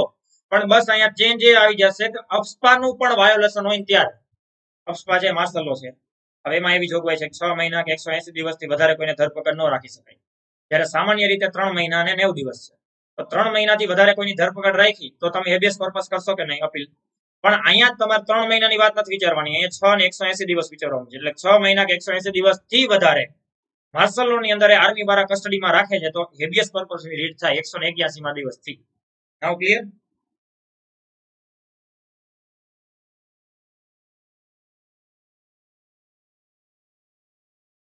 હા, સોલ્જર માટે પણ જો સોલ્જર માટે જે હોય છે ને એ પોતાનો સોલ્જરનો એક માર્શલ લો જ્યારે અમુક લાગુ કરવામાં આવે અશાંત વિસ્તારની અંદર, એટલે કે જે અશાંત એટલે કે વાયોલેશન વાળો વિસ્તાર હોય, તો ત્યાં પણ આ રીતના માર્શલ લો લાગુ કરવામાં આવતો હોય, arm force special power act એ બધા. બાકી તમે જે કીધું ને captain Jack Sparrow, Jaybhai Patel I think તમારું નામ, ઓકે, તો જે મતલબ યાદ રહી ગયું છે કદાચ મે બી. તો જો હવે એનો મતલબ પાછો એ પણ થાય, army rules, army, air force and navy કે જે 1950 નો કાયદો છે, 1950 army act, 1950 air force act, 1950 navy act, તો એ મુજબ જે એને પણ પોતાની એક ડિસિપ્લિન મેન્ટેન કરવાની છે એ પણ એક એક્ટ થઈ ગયો. ક્લિયર? સમજાઈ ગયું? હવે એ પણ એક એક્ટ થઈ ગયો કે જેની અંદર પોતાની એક ડિસિપ્લિન છે, જેના અંદર ફંડામેન્ટલ રાઇટ્સ નું વાયોલેશન નહીં કરી શકે અને ફંડામેન્ટલ રાઇટ્સ ના એક્સેપ્શન પણ મળેલા. એક કામ કરો ને, એટલા માટે જ કહું છું, મેં એનો લેક્ચર અલગથી એટલા માટે જ રાખ્યો છે કારણ કે એ પણ ટોપિક એક ડિટેલનો છે, જાજુ ટોપિક છે, 1 કલાકનું ઓછામાં ઓછું કન્ટેન્ટ છે એમાં, તો એ આપણે કાલે એટલા માટે જ રાખ્યો છે કારણ કે આજે આપણે ખાલી રીટ થશે. ચલો જો હવે એના પછીની રીત છે મેન્ડામસ, જેને આપણે કહેશું પરમાદેશ. વી કમાન્ડ યુ, અર્થાત કે અમે આદેશ આપીએ છીએ તમે આમ કરો. આદેશ શું કામ આપવો પડ્યો? એટલા માટે આપવો પડ્યો કારણ કે કોઈ જાહેર અધિકારી પોતાની ફરજ ના નિભાવે, પોતાની ફરજ નિભાવતા નથી, અથવા તો પોતાનું જે પણ એનું કાર્ય છે એ કાર્ય કરવાની ના પાડે છે કે ભાઈ ના નથી કરવું, તો તમે મામલતદારને કહેશો કે પ્લીઝ યાર આ બધું તમે એમ ન ચાલે ને, મારા ડોક્યુમેન્ટ, મારું વેરિફિકેશન, કઈ પણ સર્ટિફિકેટ કે કોઈ પણ વોટેવર ના પાડી દે છે, બાના બતાવે છે. તમે કલેક્ટર પાસે જાઓ છો, એ એમ કે છે કે મારો વિષય નથી, તમારા મામલતદારનો તમારા એરિયા છે, તમે પૂછો. અને હવે તમારે અપીલ કરવી છે તો તમે જશો સીધા સુપ્રીમ કોર્ટમાં અથવા તો હાઈકોર્ટમાં કે ભાઈ આ જે તે મામલતદાર છે અથવા તો જે તે વ્યક્તિ છે, જે તે જાહેર અધિકારી છે, પોતાની ફરજની પાલન નથી કરતો. હવે તમે પણ કરી શકો, ઇવન કોઈ સંસ્થાને મતલબ જેને પણ પેઢી કોઈ છે, કોઈ એ દસ્તાવેજ માટે ગયા, કોઈ બીજા કોઈ ડોક્યુમેન્ટ્સ માટે ગયા, કોઈ પણ પ્રકારની ડ્યુટી સરખી નથી નિભાવતા, તો એના માટેની જે રીટ થશે પરમ આદેશ, જેને આપણે કહેશું મેન્ડામસ, જેમાં કોર્ટ આદેશ કરશે કે વી કમાન્ડ યુ, અમે તમને આદેશ આપીએ છીએ કે તમે આમ કરો. શું કરો? તો કે તમે પેલા તો તમારી ફરજ શું કામ ન નિભાવી, રિપોર્ટ આપો. એનો રિપોર્ટ એટલે કે લેખિતમાં અહેવાલ સબમિટ કરો અમને કે તમે તમારી ફરજ કેમ ચૂક્યા. બીજું કે હવે તમારી ફરજનું તમારે એક્ઝેક્ટ પાલન કરવાનું છે, એનો અમે તમને આદેશ આપીએ છીએ. તો જાહેર અધિકારી વિરુદ્ધ આ રીટ કરવામાં આવશે. એટલે તમને સીધું પૂછાઈ જાય કે નીચેનામાંથી કઈ રીટ ઓનલી ફોર જાહેર અધિકારી માટે જ કરવામાં આવે છે? તો પરમ આદેશ. જાહેર અધિકારી વિરુદ્ધ એટલા માટે કારણ કે જાહેર અધિકારીએ જ પોતાની ફરજનું પાલન કરવાનું છે. કોઈ ખાનગી વ્યક્તિ, સંસ્થા, પેઢી, રાષ્ટ્રપતિ, રાજ્યપાલ કે સુપ્રીમ કોર્ટ, હાઈકોર્ટના ન્યાયાધીશ વિરુદ્ધ આ રીટ જાહેર કરી શકાય નહીં. ક્લિયર છે? કોઈ ખાનગી વ્યક્તિને તમે ન કહી શકો કે તમે તમારો શોરૂમ કેમ ન ખોલ્યો, બોલો કે બસ નહોતો ખોલવો, નહોતી મજા એટલે એમ ન ચાલે. તમે તમારી ફરજનું પાલન નથી કરતા. તમે લખેલું છે બાર બોર્ડમાં કે સોમથી શુક્ર અમારો શોરૂમ ખુલ્લો હશે, કાલે 2 દિવસ બંધ, તો ભાઈ એ તો બંધ રાખે. એ તો પછી કદાચ એવું તમે એને એવું કહો ને તો ત્યારે સરળ પાડી આજે બંધ રાખવું જાઓ. તો કહેવાનો મતલબ એ છે કે તમે કોઈ ખાનગી વ્યક્તિ, ખાનગી સંસ્થા, ખાનગી પેઢી માટે તમે કોઈ રીટ કરી શકતા નથી. એની પોતાની મરજી છે, એની પોતાની મરજીની માલિક છે, પોતાના મરજીના માલિક છે. એ પોતાની ફરજનું પાલન કરે કે ના કરે તમે એને ફોર્સ નથી કરી શકતા. પણ હા, જાહેર અધિકારી છે ને એ પબ્લિક સર્વન્ટ છે ભાઈ, ના પાડી શકે. થઈ ગયું? ના, એનજીઓ ને ના થાય. એનજીઓ છે ને એ પણ કોઈ જાહેર સંસ્થા નથી. એનજીઓ પણ એક નોન ગવર્મેન્ટ ઓર્ગેનાઇઝેશન છે ને. નોન ગવર્મેન્ટ તો થઈ ગયું ઓટોમેટિક, બિન સરકારી, બિન બંધારણીય, બિન સંવૈધાનિક, બિન વૈધાનિક. તો જેમ બિન સચિવાલય, બરોબર, સચિવાલયમાં ન હોય એને બિન સચિવાલય કહેવાય. તો બિન બંધારણીય, બિન કાયદાકીય, બિન વૈધાનિક, તો જે વૈધાનિક નથી, જે બંધારણીય નથી, જે બિન સરકારી છે, આ બધું છે એને આપણે કહેશું નોન ગવર્મેન્ટ ઓર્ગેનાઇઝેશન. આવા કોઈની ઉપર જાહેર રીટ ના થાય, એન્ડામસની રીટ ના થાય. ક્લિયર છે? હા, ઓનલી ગવર્મેન્ટના અધિકારી, સરકારી અધિકારી એટલે તમારા ઉપર થશે. પણ તમારા ઉપર ન થાય એવું હું આશા રાખું છું. અને મારા વિદ્યાર્થીઓ ઉપર તો એવી ન જ થવી જોઈએ. તમારું એ લેવલની ડ્યુટી ના જ હોવી જોઈએ કે તમારા ઉપર મેન્ડામસની અપીલ થાય. જો આવું થાય ને તો તમારો એક સિવિલ રિપોર્ટ બનતો હોય, એક તમારું વર્તણૂકનો એક રિપોર્ટ બનતો હોય, જેના આધારે તમને બદલી, બઢતી, પ્રમોશન એ બધું જ મળતું હોય. પછી તમારો વારંવાર રિપોર્ટ એવો ખરાબ આવતો હોય ને કે ભાઈ હાજર વગર, ઓન ડ્યુટી હતા અને પછી હાજર નહોતા, જે દિવસે પોલીસ સ્ટેશન આવ્યા એ દિવસે તમે હતા નહીં, જે જગ્યાએ તમારો બંદોબસ્ત હતો અહીંયા ચેકિંગ આવ્યું અહીંયા તમે હતા નહીં, અથવા તો કોઈ પણ અધિકારી તરીકે કોઈ પણ જગ્યાએ જે તમને ડ્યુટી આપી છે એમાં તમે નહોતા, ફરજ ચૂક્યા છો, કે પછી તમારા ઉપર આવી મેન્ડામસની રીટો થઈ છે, તો એના આધારે તમારું મૂલ્યાંકન થતું હોય, એના આધારે તમને પછી બદલી બઢતી મળે, એના આધારે તમારી એવી જગ્યાએ બદલી થઈ જાય કે જ્યાં પછી તમે હોય ન હોય કોઈ ફરક નથી પડતો. બરોબર છે? પોલીસ સ્ટેશનમાં તમારી જગ્યાએ કોઈ બીજા બેઠા હોય તો એ હાલતું હોય, એ લેવલના વિસ્તારની અંદર તમારું પોસ્ટિંગ થઈ જાય, અથવા તો એવી જગ્યાએ તમારું પોસ્ટિંગ થઈ જાય કે જ્યાં પછી ફરજિયાત તમારે અમુક ડ્યુટી કરવી જ પડે. એટલે ઘણું બધું આવું થઈ શકે. પણ એવું ન થાય એટલા માટે થઈને આશા રાખું છું કે તમે એક સારા સિટીઝનની જેમ સારા અધિકારી પણ બનશો. હા, સર્વિસ બુક જેને આપણે કહીએ, સર્વિસ બુક તૈયાર થતી હોય. સેમી ગવર્મેન્ટની અંદર જો કોઈ અધિકારી છે, જેમ કે સેમી ગવર્મેન્ટ ઇટ મીન્સ કે જીબી છે, તો જીબી જે છે એની અંદર તમને ખબર છે કે એના જે ડિરેક્ટર હોય ને એમડી હોય, એનો કહેવાય એમડી, મેનેજિંગ ડિરેક્ટર, પણ હકીકતમાં હોય કોણ? આઈએસ અધિકારી. સમજાઈ ગયું? આ જે જીબી છે હકીકતમાં પ્રાઇવેટ પણ, આમ પ્રાઇવેટ છે ને પીજીવીસીએલ, પણ તેમ છતાં એ સરકાર અંડરટેકિંગ એટલે કે સરકારના અંડર ચાલતું એક પ્રાઇવેટ એટલે કે જે પીજીવીસીએલ છે, અથવા તો જે તમારા કોઈ દક્ષિણ ગુજરાતનું હશે તો ડીજીવીસીએલ હશે, યુજીવીસીએલ હશે. આ બધા આમ પ્રાઇવેટ કંપની છે, પણ તેમ છતાં એના જે હેડ છે એને એમડી કહેવાય, મેનેજિંગ ડિરેક્ટર. પણ મેનેજિંગ ડિરેક્ટર હોય કોણ? આઈએસ. તો પાછા આઈએસ અધિકારી વિરુદ્ધ થાય. ક્લિયર? સેમી ગવર્મેન્ટ હોય કે કોઈ પણ જાહેર અધિકારી એમાં બેઠેલા હશે, જાહેર અધિકારી કોઈ વ્યક્તિ હશે તો થશે. હા, બસ એવું તમે કહી શકો. ક્લિયર? સરકાર જેને પગાર ચૂકવે છે, સરકારે જેને અધિકાર દીધા છે, સરકારે જેને કીધું છે તમારે આટલી ફરજ નિભાવવાની છે, એ બધા. હા, કરવાની. હા, હાઈકોર્ટ એક્સેપ્ટ કરે. બરોબર? પણ પછી એના કઈક તથ્યો હોવા જોઈએ. જો એક વસ્તુ ક્લિયર કરી દો, મેન્ડામસની અપીલ ગમે એના ઉપર એમને ન કરી નાખાય. કારણ કે કોઈ તમે કોઈ પીએસઆઈ બેઠા છે, તમે એના એકાદ વાર કઈક કીધું ને એને ના પાડી તમે સીધા જોયા જાવ, ગાલો કરી નાખો અપીલ, તો એમ નો અપીલ કરી શકાય. કોઈ પીએસઆઈ, કોઈ અધિકારી, કોઈ પણ વ્યક્તિને ખોટી રીતના પાછા તમે ખોટા ઇન્ટેન્શનથી એના ઉપર મેન્ડામસની રીટ કરશો તો સામેવાળા વ્યક્તિનો પણ અધિકાર છે, એ તમારા ઉપર કરશે બદનક્ષીનો દાવો, માનહાનિ. બરોબર? અને પછી લેવા દેવા વગરના કેસ રિવર્સ આવે આપણા ઉપર. એટલે કારણ વગરનું ખોટું તો કોઈ કરી નથી શકવાનું. એકચ્યુઅલમાં એવા એવિડન્સ છે, એકચ્યુઅલમાં તમારી પાસે એવા રેકોર્ડિંગ છે, એકચ્યુઅલમાં તમારી પાસે કોઈ એવા પ્રૂફ છે, એકચ્યુઅલમાં તમારી પાસે કોઈ એવા તથ્યો છે, કોઈ એવા ગવાહ છે કે જે સાબિત કરે છે કે તમે વારંવાર રિક્વેસ્ટ કર્યા પછી પણ તમારું કોઈ કાર્ય છે નથી કર્યું, એને વારંવાર પોતાની ડ્યુટી છે નથી નિભાવી, તો એના વિરુદ્ધ 100% અપીલ થશે. નાઉ ક્લિયર? હા, વેલિડ લીગલ એવિડન્સ તો 100% જોશે ને ભાઈ, તો કોર્ટ જોશે જ ને, નકર તો હરોજ સવારથી સાંજ સુધીમાં 10 અરજી જ આવે. બરોબર. ચલો, આ રીટ ખાનગી વ્યક્તિ, પેઢી, સંસ્થા વિરુદ્ધ જાહેર કરી શકાય નહીં. ભારતના રાષ્ટ્રપતિ, રાજ્યપાલ, ન્યાયિક પ્રક્રિયાને સંલગ્ન હોય તેવા કોઈ પણ વ્યક્તિ ઉપર આ રીટ જાહેર કરી શકાતી નથી. ના ક્લિયર છે? મેન્ડામન્સ બધાને ક્લિયર?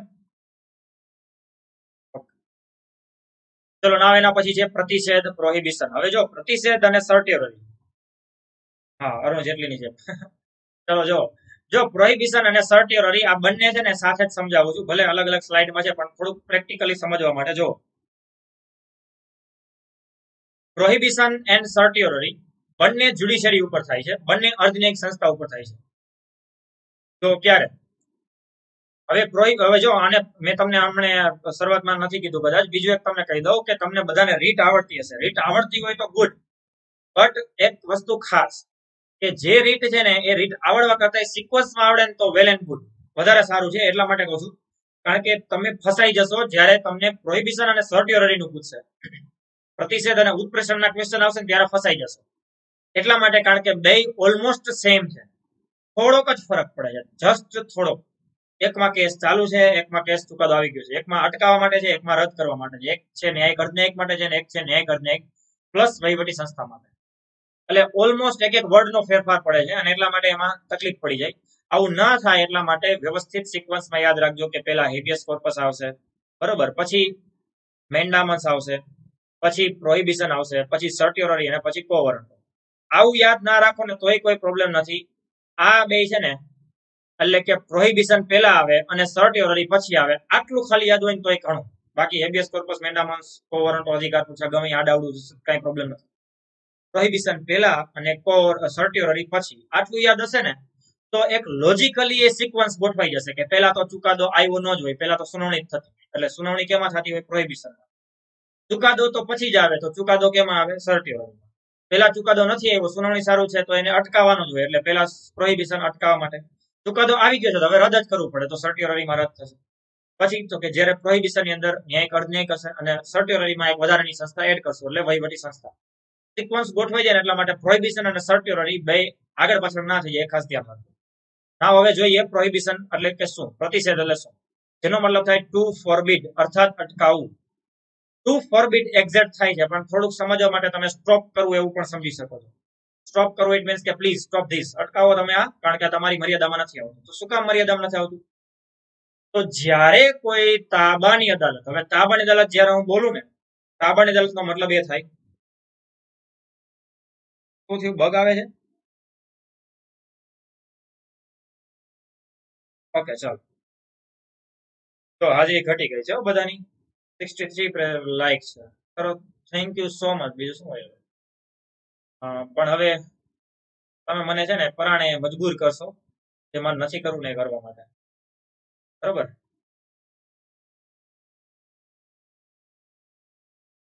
હાવ ક્લિયર છે? ઓકે, મારું ધ્યાન હવે પડ્યું એટલે કહું છું.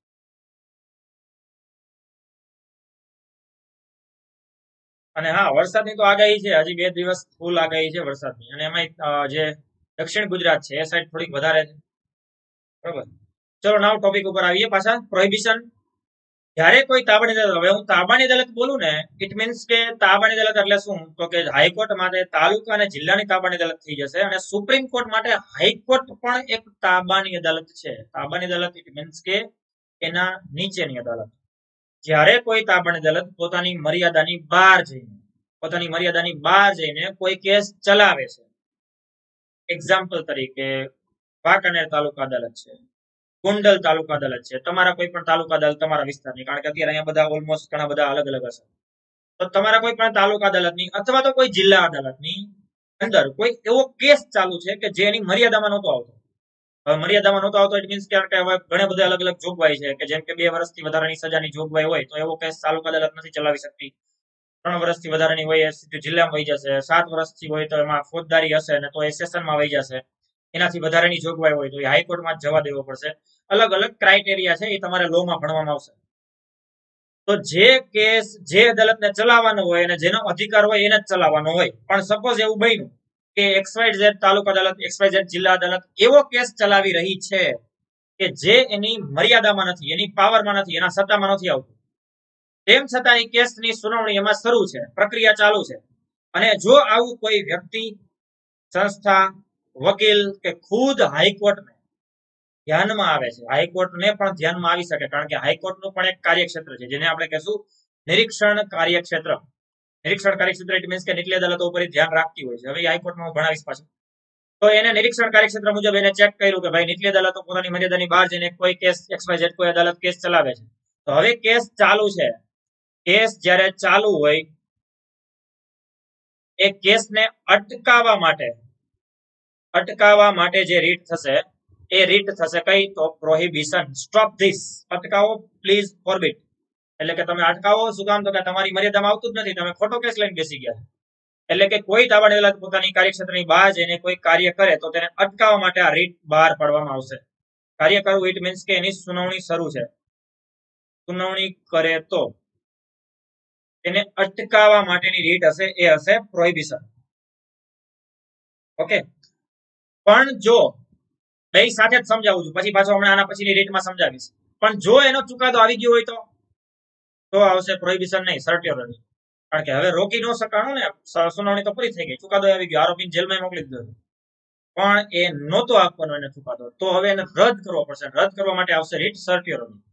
ભાઈ સાથે સમજાવું છું, પછી પાછો બીજી વારે સમજાવીશ, પણ બે સાથે સમજશો ને તો થોડુંક મજા વધારે ખબર પડશે. એટલા માટે કેસ ચાલુ છે તાબાની અદાલતમાં, મર્યાદાની બહાર જઈને કેસ ચલાવે છે, તો પછી એને અટકાવવા માટે થશે પ્રોહિબિશન.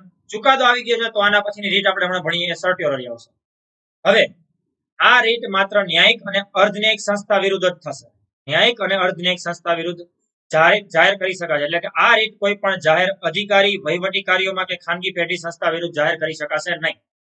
જાહેર અધિકારી વિરુદ્ધ પ્રોહિબિશનની રીટ ના થાય, કારણ કે જાહેર અધિકારી એ ડાયરેક્ટ સીધું એને આદેશ નથી કરવાનો, કારણ કે જાહેર અધિકારી પોતાની ફરજનું પાલન ના કરે તો આના પહેલાની રીટ આપણે જોઈ જ છે ને, વી કમાન્ડ યુ, અમે તમને આદેશ આપીએ છીએ, મેન્ડામસની રીટ થાય જ છે. પણ અમને આના પછી એક વસ્તુ કહો, હવે જો વહીવટી કાર્યોમાં રીટ બહાર નથી પડતી, પણ હવે પડે છે, પણ એ આમાં નહીં, આના પછીની રીટમાં, જેને આપણે કહેશું સર્ટિયોરરી, એને આપણે કહેશું ઉત્પ્રેષણ. ઉત્પ્રેષણની જ્યારે રીટ આવશે ને તો એમાં પાછી વહીવટી કાર્યોમાં આવશે, પણ અહીંયા નહીં આવે, પ્રોહિબિશનમાં નહીં આવે. એ વસ્તુ ખાસ ધ્યાન રાખજો. ઓકે, હજી એકવાર સમજાવી દઉં છું ફટાફટ. જ્યારે કોઈ તાબાની અદાલત, એટલે કે કાલાવડ તાલુકા અદાલત, ગોંડલ કે વાંકાનેર કે વોટએવર કોઈ પણ જિલ્લા અદાલત પોતાની મર્યાદાની બહાર જઈને કોઈ કેસ ચલાવી રહી છે, આવું કોઈ વ્યક્તિ, વકીલ, સંસ્થા કે ખુદ હાઈકોર્ટને ધ્યાનમાં આવે તો એના ઉપર જે રીટ બહાર પડશે છે પ્રોહિબિશન. અને કોર્ટને આદેશ કરશે હાઈકોર્ટ, અથવા તો સુપ્રીમ કોર્ટ હાઈકોર્ટને કહી શકે, કોઈ પણ ને કહી શકે છે. આદેશ કરીને કહેવામાં આવશે કે ટુ સ્ટોપ ધીસ અથવા તો ટુ ફોરબીડ, પ્રોહિબિશન, પ્લીઝ અટકાવો, અને આ તમારી મર્યાદામાં નથી આવતું, તમે ખોટો કેસ લઈને બેસી ગયા. હવે જો એમાં ઇન્ટેન્શન એનો નહીં હોય ને તો કોર્ટ, ઉપરની કોર્ટ એને જતું કરે કે ભાઈ ઓકે એરર હતી, એક મિસ્ટેક થી એવું થઈ ગયું. પણ વારંવાર કોઈ ન્યાયાધીશ આવું ભૂલ કરે છે ને, કે જેની મર્યાદામાં નથી આવતો એ કેસ લઈને બેસી જાય છે, તો એ ન્યાયાધીશ ઉપર ઇન્ક્વાયરી કમિશન બેસી શકે, એના ઉપર એ કાર્યવાહી થઈ શકે. કારણ કે વારંવાર કોઈ અદાલતના ન્યાયાધીશ છે દર વખતે એવો કેસ લઈને બેસી જાય છે જેની સત્તામાં નથી આવતો, તો પછી એના ઉપર 100% કાર્યવાહી થશે. પ્રોહિબિશન રીટ બધાને સમજાઈ ગઈ? ક્લિયર છે? પ્રોહિબિશનમાં કોઈ પણ કોર્ટ છે એ અપીલ ચુકાદો કેન્સલ કરી શકે. કેપ્ટન જેક્સપેરો એટલે કે જયભાઈ, જો પ્રોહિબિશનમાં ચુકાદો રદ નથી કરવાનો, એટલા માટે કહું છું પ્લીઝ એકવાર સરખી રીતે સમજો. ચુકાદો જેનો આવ્યો એનો રદ કરવાનો છે. ચુકાદો આવ્યો હશે પછી રદ કરવો હોય તો સર્ટ્યોરરી, અટકાવો હોય કારણ કે ચુકાદો આવ્યો જ નથી તો પ્રોહિબિશન આવશે. ક્લિયર? એટલે જ કહું છું આ ભેગું ના થઈ જાય. પ્રોહિબિશન પહેલા રાખો, સર્ટ્યોરરી પછી રાખો, જેથી કરીને ભૂલ ના થાય.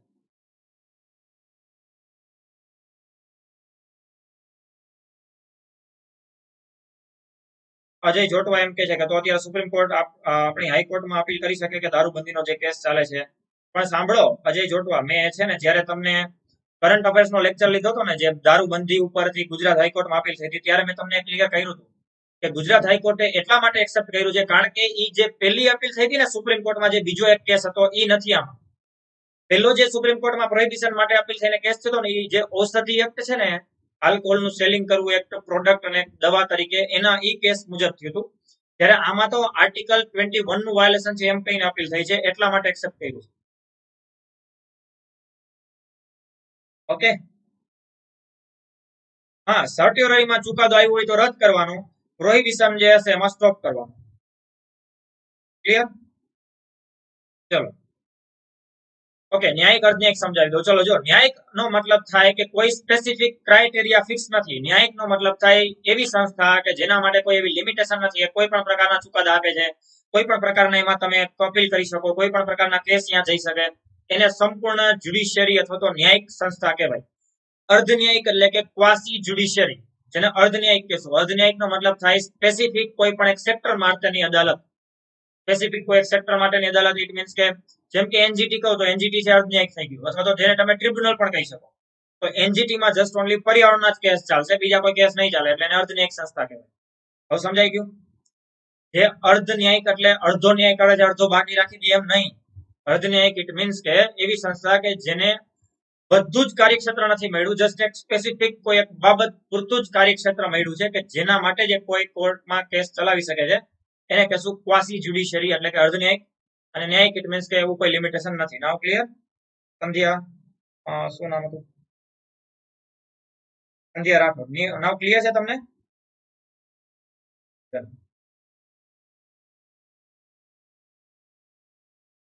હા, અર્ધન્યાયિક એટલે એસસી એસટી આયોગ નહીં તમે કહી શકો, આપણું નાણાં પંચે કહી શકો, કારણ કે એ પણ ચુકાદા આવે છે.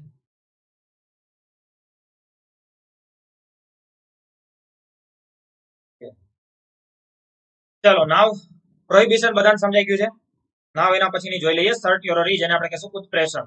હવે જે આપણે પેલા સમજ્યા ને એમાં એક પોઈન્ટ આડાવડા કરવાના છે. જેમ કે પેલો મેં તમને પોઈન્ટ કીધો કે જ્યારે કોઈ તાબાની અદાલત પોતાની મર્યાદાની બહાર જઈને કોઈ કેસમાં સુનાવણી કરે છે તો આવશે પ્રોહિબિશન. પણ હવે તાબાની અદાલત પોતાની મર્યાદાની બહાર જઈને કોઈ કેસમાં ચુકાદો આપી દીધો છે, સુનાવણી નહીં, ખેલ પૂરો થઈ ગયો, કાર્યક્રમ પૂરો થઈ ગયો, ચુકાદો અપાઈ ગયો, આરોપી જેલમાં વયો ગયો છે. હવે ખબર પડી કે કોઈ વ્યક્તિને, વકીલને, સંસ્થાને કે ખુદ હાઈકોર્ટને ધ્યાનમાં આવ્યું કે લે આવું તમારે કરવાનું જ નતું, આ તમારી એરર છે, બહુ મોટી ભૂલ કરી નાખી છે. તો પછી જે રીટ બહાર પડશે છે સર્ટ્યોરરી, ઉત્પ્રેષણ. ટુ બી સર્ટિફાઈડ ઓર ટુ બી ઇન્ફોર્મ એટલે કે અમને જણાવો કે આવી ભૂલ શું કામ થઈ, અને દરેક દસ્તાવેજ અથવા તો જે તમે કહેશો ડોક્યુમેન્ટ ઉપરની અદાલતમાં ઉપર મોકલવાનો આદેશ કરવા માટેની જે રીત બહાર પડશે એને કહેશું સર્ટ્યોરરી, ઉત્પ્રેષણ. ઉપર મોકલવું. શું ઉપર મોકલવાનું કે છે? કેસ જે તમે ચલાવ્યો ને તમારી કોઈ પણ તાબાની અદાલતમાં, એ નહોતો ચલાવવાનો. ચલાવ્યો તો ઠીક છે, ચુકાદો આપી દીધો, ભાઈને જેલમાં મોકલી દીધા છે, પેલા તો એ રદ કરો. અને જે પણ દસ્તાવેજને રિલેટેડ ડોક્યુમેન્ટ્સ અથવા તો જે પણ કેસ રિલેટેડ જેટલી પણ બાબતો હતી એ દરેક પેપર્સ જે છે એ ઇન્ફોર્મ કરો અમને કે એમાં શું થયું હતું, અને બધી જ વસ્તુ અમને ઉપર ફોરવર્ડ કરો. એટલે જેની અદાલતમાં આવતો હશે ને એને કેસ ટ્રાન્સફર કરી દેવામાં આવશે. સપોઝ તાલુકાને એવું કે તો જિલ્લાને મોકલી દેશે, જિલ્લાને કે સેશનને કહી દેશે, સેશનને કે હાઈકોર્ટને મોકલી દેશે. જેને કહેવામાં આવે અને જેના ક્રાઇટેરિયામાં જે પણ કેસ આવે છે એને કેસ સુપ્રત કરવામાં આવશે. અને એ કેસમાં એવડી મોટી ભૂલ શું કામ થઈ એની ઇન્ફોર્મેશન માંગવામાં આવશે અને કહેવામાં આવશે કે દરેક ડોક્યુમેન્ટ, દસ્તાવેજ અમને ઉપર પહોંચાડવામાં આવે. એટલે કહેશું આપણે ઉત્પ્રેષણ, ઉપર મોકલવું, ઉપર મોકલવાનો આદેશ કરવો, જેનો મતલબ થાય સર્ટ્યોરરી. હવે સાંભળો, હા, એજ ગૌરવ મકવાના, એજ તમે જે કીધું એ બરોબર. ક્વાસી જ્યુડિશિયરી ઇટ મીન્સ કે જેની પાસે અલગ અલગ જે પાવર્સ છે અને જે પોતપોતાના સેક્ટરની અંદર એ પોતે જે ન્યાયિક કાર્યવાહી દર્શાવી શકે છે, આપણે ક્વાસી જ્યુડિશિયરી અથવા તો અર્ધન્યાયિક કહી શકાય. ક્લિયર? હજી એનો આપણે અલગથી એક લેક્ચર લેશું. ન્યાયિક એટલે શું, અર્ધન્યાયિક એટલે શું, વૈધાનિક એટલે શું, બંધારણીય એટલે શું, નિયમનકારી એટલે શું, બરોબર, એ બધી જ ઉપર ચર્ચા કરશું આપણે, બધી સંસ્થાઓ ઉપર, બંધારણીય સંસ્થાઓ ઉપર, બધા ઉપર. ચલો જો હવે, અર્થાત આધાર, પુરાવા, દસ્તાવેજ ઉપરની અદાલતને મોકલવાની ક્રિયા, જેને આપણે કહેશું સર્ટ્યોરરી. હવે શું થયું છે અહીંયા?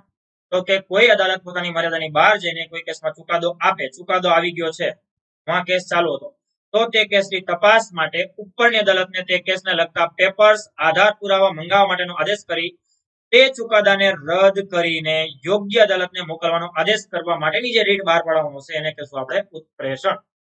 એટલે કે કોઈ અદાલતે ચુકાદો આપી દીધો છે, ચુકાદો જ્યારે આવી ગયો હોય ને ત્યારે આ રીટ પડશે. જ્યારે ચુકાદો આવ્યો નથી, કેસ ચાલુ છે, તો આના પહેલાની રીટ આવશે પ્રોહિબિશન. આ રીટ હાલ સુધી વહીવટી સંસ્થા વિરુદ્ધ જાહેર થતી ન હતી, પરંતુ આ એક ખાસ યાદ રાખજો, હમણાં જીપીએસસી ક્લાસ 1 માં પ્રશ્ન હતો. 1951 ના સુપ્રીમ કોર્ટના ચુકાદામાં એવું કીધું કે મૂળભૂત અધિકારોના ભંગ થતો હોય તો વહીવટી સંસ્થા વિરુદ્ધ પણ આ રીટ બહાર પાડી શકાય છે. જો ફંડામેન્ટલ રાઇટ્સ નું વાયોલેશન હોય તો વહીવટી સંસ્થા વિરુદ્ધ પણ આ રીટ બહાર પાડી શકાય. એટલે કે ન્યાયિક, અર્ધન્યાયિક પ્લસ વહીવટી સંસ્થા. એટલે જો તમને એવું પૂછાય ને કે જસ્ટ ઓનલી એવું પૂછાય છે કે ન્યાયિક અને અર્ધન્યાયિક સંસ્થા વિરુદ્ધ કઈ રીટ બહાર પડે, તો આવશે પ્રોહિબિશન. પણ જો એમાં એક શબ્દ એડ કરેલો હોય છે કે વહીવટી સંસ્થા વિરુદ્ધ, વહીવટી સંસ્થા વિરુદ્ધ પણ કઈ રીટ બહાર પડશે, તો આવશે સર્ટિયોરરી. હવે પ્રશ્ન એ થાય કે સર વહીવટી સંસ્થા કે દિવસે વળી ચુકાદા આપે? ઓલમોસ્ટ બધી વહીવટી સંસ્થાઓ ચુકાદા આપતી જ હોય છે, જેમ કે સેબી છે, ટ્રાઈ છે, મામલતદાર છે, કલેક્ટર છે. આ બધા એડમિનિસ્ટ્રેશનનો હિસ્સો છે કે નહીં? કલેક્ટર છે એડમિનિસ્ટ્રેટિવ ડિપાર્ટમેન્ટમાં નથી? આઈએએસ છે કે નહીં, ઇન્ડિયન એડમિનિસ્ટ્રેટિવ સર્વિસ? મામલતદાર છે જીએસ છે કે નહીં, ગુજરાત એડમિનિસ્ટ્રેટિવ સર્વિસ? તો મામલતદાર અને કલેક્ટર છે ચુકાદા આપે છે કે નહીં? દીવાની કેસમાં, જમીન મિલકતના કેસમાં ચુકાદા આપે છે. સેમ એવું try, telecom regulating authority of India, એક ચુકાદા આપે જ છે, પણ કંપનીના ટેલિકોમ એક્ટ મુજબ. સેબી પણ ચુકાદા આપે છે કંપની એક્ટ મુજબ. કોઈ પણ વહીવટી સંસ્થા જ્યારે કોઈ ફંડામેન્ટલ રાઇટ્સ નું વાયોલેશન કરે છે, એ લેવલના કોઈ ચુકાદા ખોટા અપાઈ ગયા છે, તો એના વિરુદ્ધ પણ રીટ થઈ શકે છે ઉત્પ્રેષણની. આવું સુપ્રીમ કોર્ટે 1991 માં કીધું. અને એટલા માટે જ્યુડિશિયરી, ક્વાસી જ્યુડિશિયરી અથવા તો અર્ધન્યાયિક અને વહીવટી સંસ્થા એટલે કે એડમિનિસ્ટ્રેટિવ જે ઓથોરિટી છે, ઓર્ગેનાઇઝેશન છે, એના વિરુદ્ધ પણ આ રીટ બહાર પાડી શકાય છે. નાવ ક્લિયર છે ઉત્પ્રેષણમાં?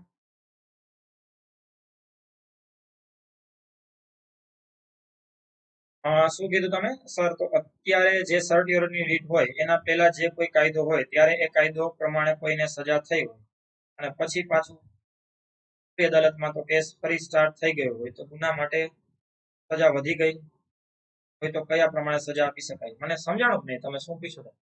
જો તમે એવું પૂછતા હોય કે નીચલી અદાલતે કોઈ ચુકાદો આપી દીધો હોય, ભાઈ જેલમાં વયા ગયા હોય, પછી એને અપીલ કરી દીધી હોય સુપ્રીમમાં અથવા તો હાઈકોર્ટમાં, તો પછી એને સજા અપાય કે નહીં, જો આવું જ તમે મને કહેવા માંગતા હોય, હું જો એવું જ સમજો હોય, તો અગેન અહીંયા એ ધ્યાનમાં આવશે કે નહીં કે નીચલી અદાલત છે એને ખોટો ચુકાદો આપી દીધો, તો પેલા તો કેસ બીજી વખત ચાલુ થશે. સમજાઈ ગયું રિધિ ગોયલ? કેસ બીજી વાર ચાલુ થશે. જો ખોટો ચુકાદો અપાઈ ગયો છે ને, ભલે જેલમાં વયા ગયા હોય, ભાઈ બહાર કાઢો, ફરી પાછો કેસ ચલાવો અને કેસ ત્યાં ચલાવો કે જેની મર્યાદામાં આવે છે. તો તમે કેવી રીતે કહો છો?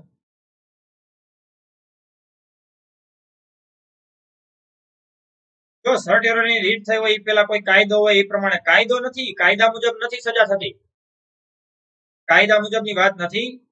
વાત એવી છે કે કોઈ અદાલત છે ને પોતાની મર્યાદાની બહાર જઈને કોઈ કેસ ચલાવે ને, તો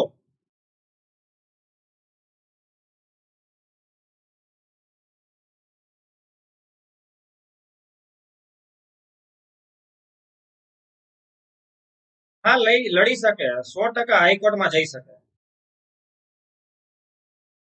કોઈ પાછા તમે એમ કહેજો એમ નહીં, તો મને છે ને એક વ્યવસ્થિત શાંતિથી મસ્ત વ્યવસ્થિત લખી દો, કારણ કે તો કદાચ હું સરખું સમજી નથી શક્યો.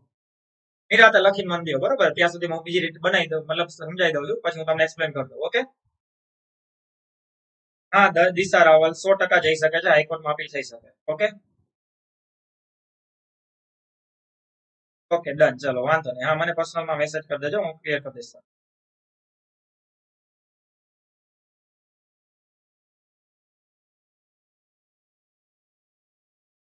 ઓકે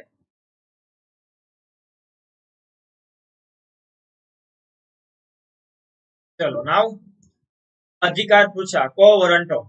હવે કો વરંટોનો મતલબ થાય કે જ્યારે કોઈ વ્યક્તિ, સોરી વ્યક્તિ નહીં, કોઈ એવો વ્યક્તિ કે જે જાહેર અધિકારી તરીકે છે અથવા તો સરકારની ગ્રાન્ટથી ચાલતી સંસ્થામાં કોઈ હોદ્દા ઉપર છે, સરકારની ફરજોનું પાલન કરવાનું છે, કે એવી કોઈ જગ્યાએ એને ઓથોરિટી મળેલી છે, એવા કોઈ વ્યક્તિ કો વરંટો દ્વારા, એટલે કે કયા અધિકારથી પોતાની સત્તા ઉપર છે એ જાણવા માટે, એટલે by what authority or warrant, અર્થાત કયા અધિકારથી તમે આ સત્તા ઉપર અથવા તો આ પદ ઉપર છો તે જાણવા માટે ની જે રીટ થશે એને કહેશું આપણે કો વરંટો. કોઈ જાહેર અધિકારી તે પદ ઉપર કયા અધિકારી છે તેને પૂછવા માટેની જે રીટ થશે એ થશે કો વરંટો. કોઈ ગેરકાયદેસર વ્યક્તિને જાહેર પદ ઉપર આવતા રોકવા માટેની આ રીટ છે. હવે આ રીત ફરી પાછી ક્વોલિફિકેશન મુજબ મેં તમને જે વાત કરી, કોઈ ક્વોલિફિકેશન ને કોઈ ક્રાઇટેરિયા મુજબ નક્કી થશે. પણ આ રીત કોઈ મંત્રી વિરુદ્ધ રીત બહાર પડતી નથી, કારણ કે મંત્રી અગેન પાછા જાહેર અધિકારી નથી. હા, એક્ઝિક્યુટિવ 100% છે, કારોબારીમાં છે, પણ મંત્રી વિરુદ્ધ તમે ના કહી શકો. તમે એને ન પૂછી શકો કે તમે 4 પાસ છો, તમે 8 પાસ છો, તમે 10 ફેલ છો, તેમ છતાં તમે મંત્રી કઈ રીતે છો? કો વરંટો. આવું પૂછી શકાતું નથી, બરાબર. પણ હા, જો તમે તલાટી, પીએસઆઈ, મામલતદાર, જીપીએસસી પાસ કરી કે યુપીએસસી પાસ કરીને કોઈ એવા અધિકાર ઉપર, હોદ્દા ઉપર છો અને કોઈ એવા પ્રૂફ મળ્યા કોઈ વ્યક્તિને કે જે તમારા એ અધિકારને ચેલેન્જ કરી શકે છે, તો અપીલ થશે અને તો કોર્ટ પૂછશે કે ભાઈ કો વરંટો કયા અધિકારથી તમે પદ ઉપર છો. જો એક વસ્તુ તમને કહું, એક્ઝેક્ટ મને ડેટ યાદ નથી અથવા તો વર્ષ યાદ નથી કયા વર્ષે, પણ આપણા ગુજરાતના જીપીએસસી પાસ કરેલા વેટરનરી ડોક્ટર, જેને આપણે કહીએ વેટરનરી ઇન્સ્પેક્ટર અથવા તો વેટરનરી ઓફિસર જેને કહેવાય, જેને ઇન શોર્ટ પશુ ડોક્ટર આપણે કહીએ, એ પશુ ડોક્ટર માંથી ઘણા બધાને ડિસ્કોલિફાય કરવામાં આવ્યા હતા. આફ્ટર ધી પોસ્ટિંગ મળ્યા પછી પ્રોબેશન પીરિયડમાં એને ડિસ્કોલિફાય કર્યા હતા, કારણ કે પછી ખબર પડી હતી કે ખોટા અધિકારથી, ખોટા ડોક્યુમેન્ટથી એ પોતે અહીંયા આવ્યા હતા. બીજી વસ્તુ હજી કહું તમને, જીપીએસસી નહીં આપણે સોરી કોન્સ્ટેબલની એક્ઝામની અંદર છે ને વેરિફિકેશનમાં વાર લાગી હતી. એના પાછળનું કારણ એ જ હતું કે ડોક્યુમેન્ટ વેરિફિકેશનમાં બહુ પ્રોબ્લેમ આવતા હતા. ખાસ કરીને જે આપણે દક્ષિણ ગુજરાતની અંદર છે, એસસી એસટી ની અંદર શેડ્યુલ ટ્રાઇબમાં જે સરનેમ આવતી હોય, મે બી કદાચ આમાંથી ઘણા બધા હશે, કદાચ સરનેમ છે ને ઓલમોસ્ટ સેમ આવતી હોય ઘણી બધી વખત. એસટી માં સરનેમ આવતી હોય સેમ, એસસી માં આવતી હોય, ઓબીસી માં આવતી હોય, ઇવન ઘણી બધી સરનેમ જનરલમાં પણ આવે છે. હવે સરનેમના કારણે ક્યારેક આવી રીતના ખોટો ભ્રષ્ટાચાર કરીને ખોટા સર્ટિફિકેટ કઢાવી લીધા હોય, ખોટા ડોક્યુમેન્ટ કઢાવી લે કે ભાઈ આ કેટેગરીમાંથી આવે છે, પછી ફોર્મ એ કેટેગરીમાં ભરે અને પછી ખોટી રીતે એ પદ ધારણ કરતા હોય. આવું ન થાય રોકવા માટે થઈને વેરિફિકેશનમાં અથવા તો તપાસણીમાં વાર લાગી હતી, ચકાસણીમાં વાર લાગી હતી. એટલા માટે થઈને જે હાઈકોર્ટ નહીં, આપણે જે કોન્સ્ટેબલનું છે, ગુજરાત કોન્સ્ટેબલની જે ભરતી પ્રક્રિયા છે, એ લાંબો સમય પછી એની રિઝલ્ટ બહાર પાડવામાં આવ્યું હતું અથવા તો એને બધાને નિમણૂક આપવામાં આવી હતી. એનું કારણ આ જ હતું. આવો એક બીજો કેસ બન્યો હતો, આઈ થિંક લગભગ હૈદરાબાદ યુનિવર્સિટી કે સમથિંગ કોઈક યુનિવર્સિટી છે, મને એક્ઝેક્ટ યાદ નથી. એ યુનિવર્સિટીના કોઈક અધિકારી હતા. એ અધિકારી ઉપર મતલબ કે કોઈ પદ ઉપર હતા, એને પણ આ રીતનું કો વરંટો દ્વારા પોતે પ્રૂવ નહોતા કરી શક્યા કે કયા અધિકારથી એ પદ ઉપર છે. ત્યારે રીટ બહાર પાડવામાં આવી હતી અને ત્યારે એ સાબિત નહોતા કરી શક્યા કે કઈ લાયકાતને કારણે હોદ્દા ઉપર છે, એટલા માટે એને પદ ભ્રષ્ટ કરવામાં આવ્યા હતા.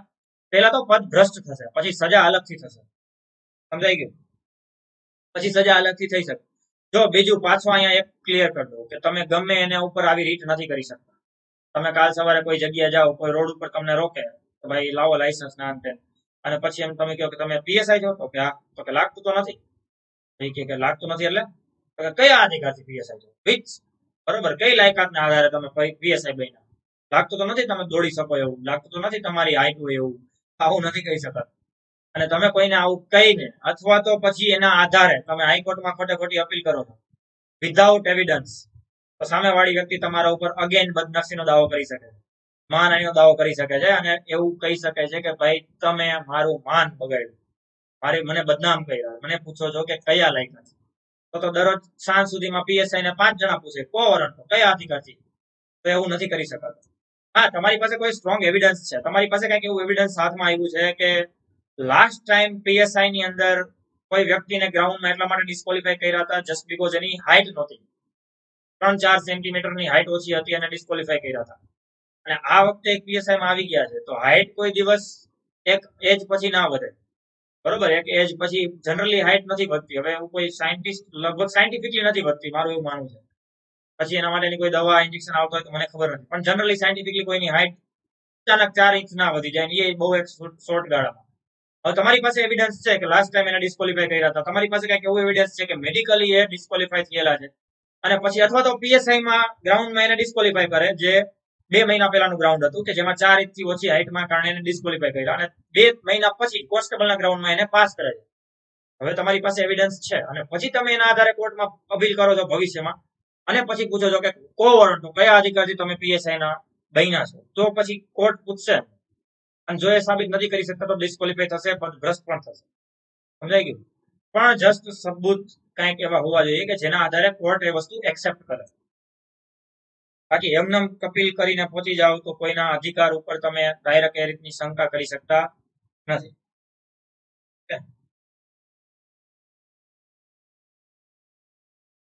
હા હા, એવું થતું હોય છે. તમારી મતલબ તમે એમ કહો છો કે નગરપાલિકામાં પણ કેટલા એવા હતા કે જે એવું થયું હતું, બરોબર?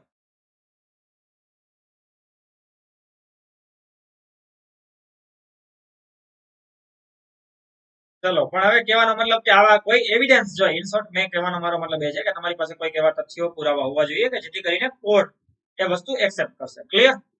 ચલો, 5 રીટમાં કોઈ પણ ડાઉટ્સ, કોઈ પણ ક્વેશ્ચન હોય તો પૂછો. અને છેલ્લે એક કઈક ક્વેશ્ચન હતો, હા, જે હતો નજીર અદાલતનો, એ સમજાવી દઉં. ચલો, જો નજીરી અદાલત સમજાવી દઉં છું. જો આર્ટિકલ 215 મુજબ હાઈકોર્ટ છે અને 129 મુજબ સુપ્રીમ કોર્ટ છે, જેને આપણે કોર્ટ ઓફ રેકોર્ડ અથવા તો નજીર અદાલત કહેશું. એમને પૂછ્યો તો એ તો છે ને હજી લાઈવ લેક્ચરની શરૂઆતમાં પૂછ્યું તો મેં કીધું તું લેક્ચરમાં છેલ્લે કહું છું. અગર એ જ વયા ગયા હશે તો પછી કોઈ મતલબ નથી.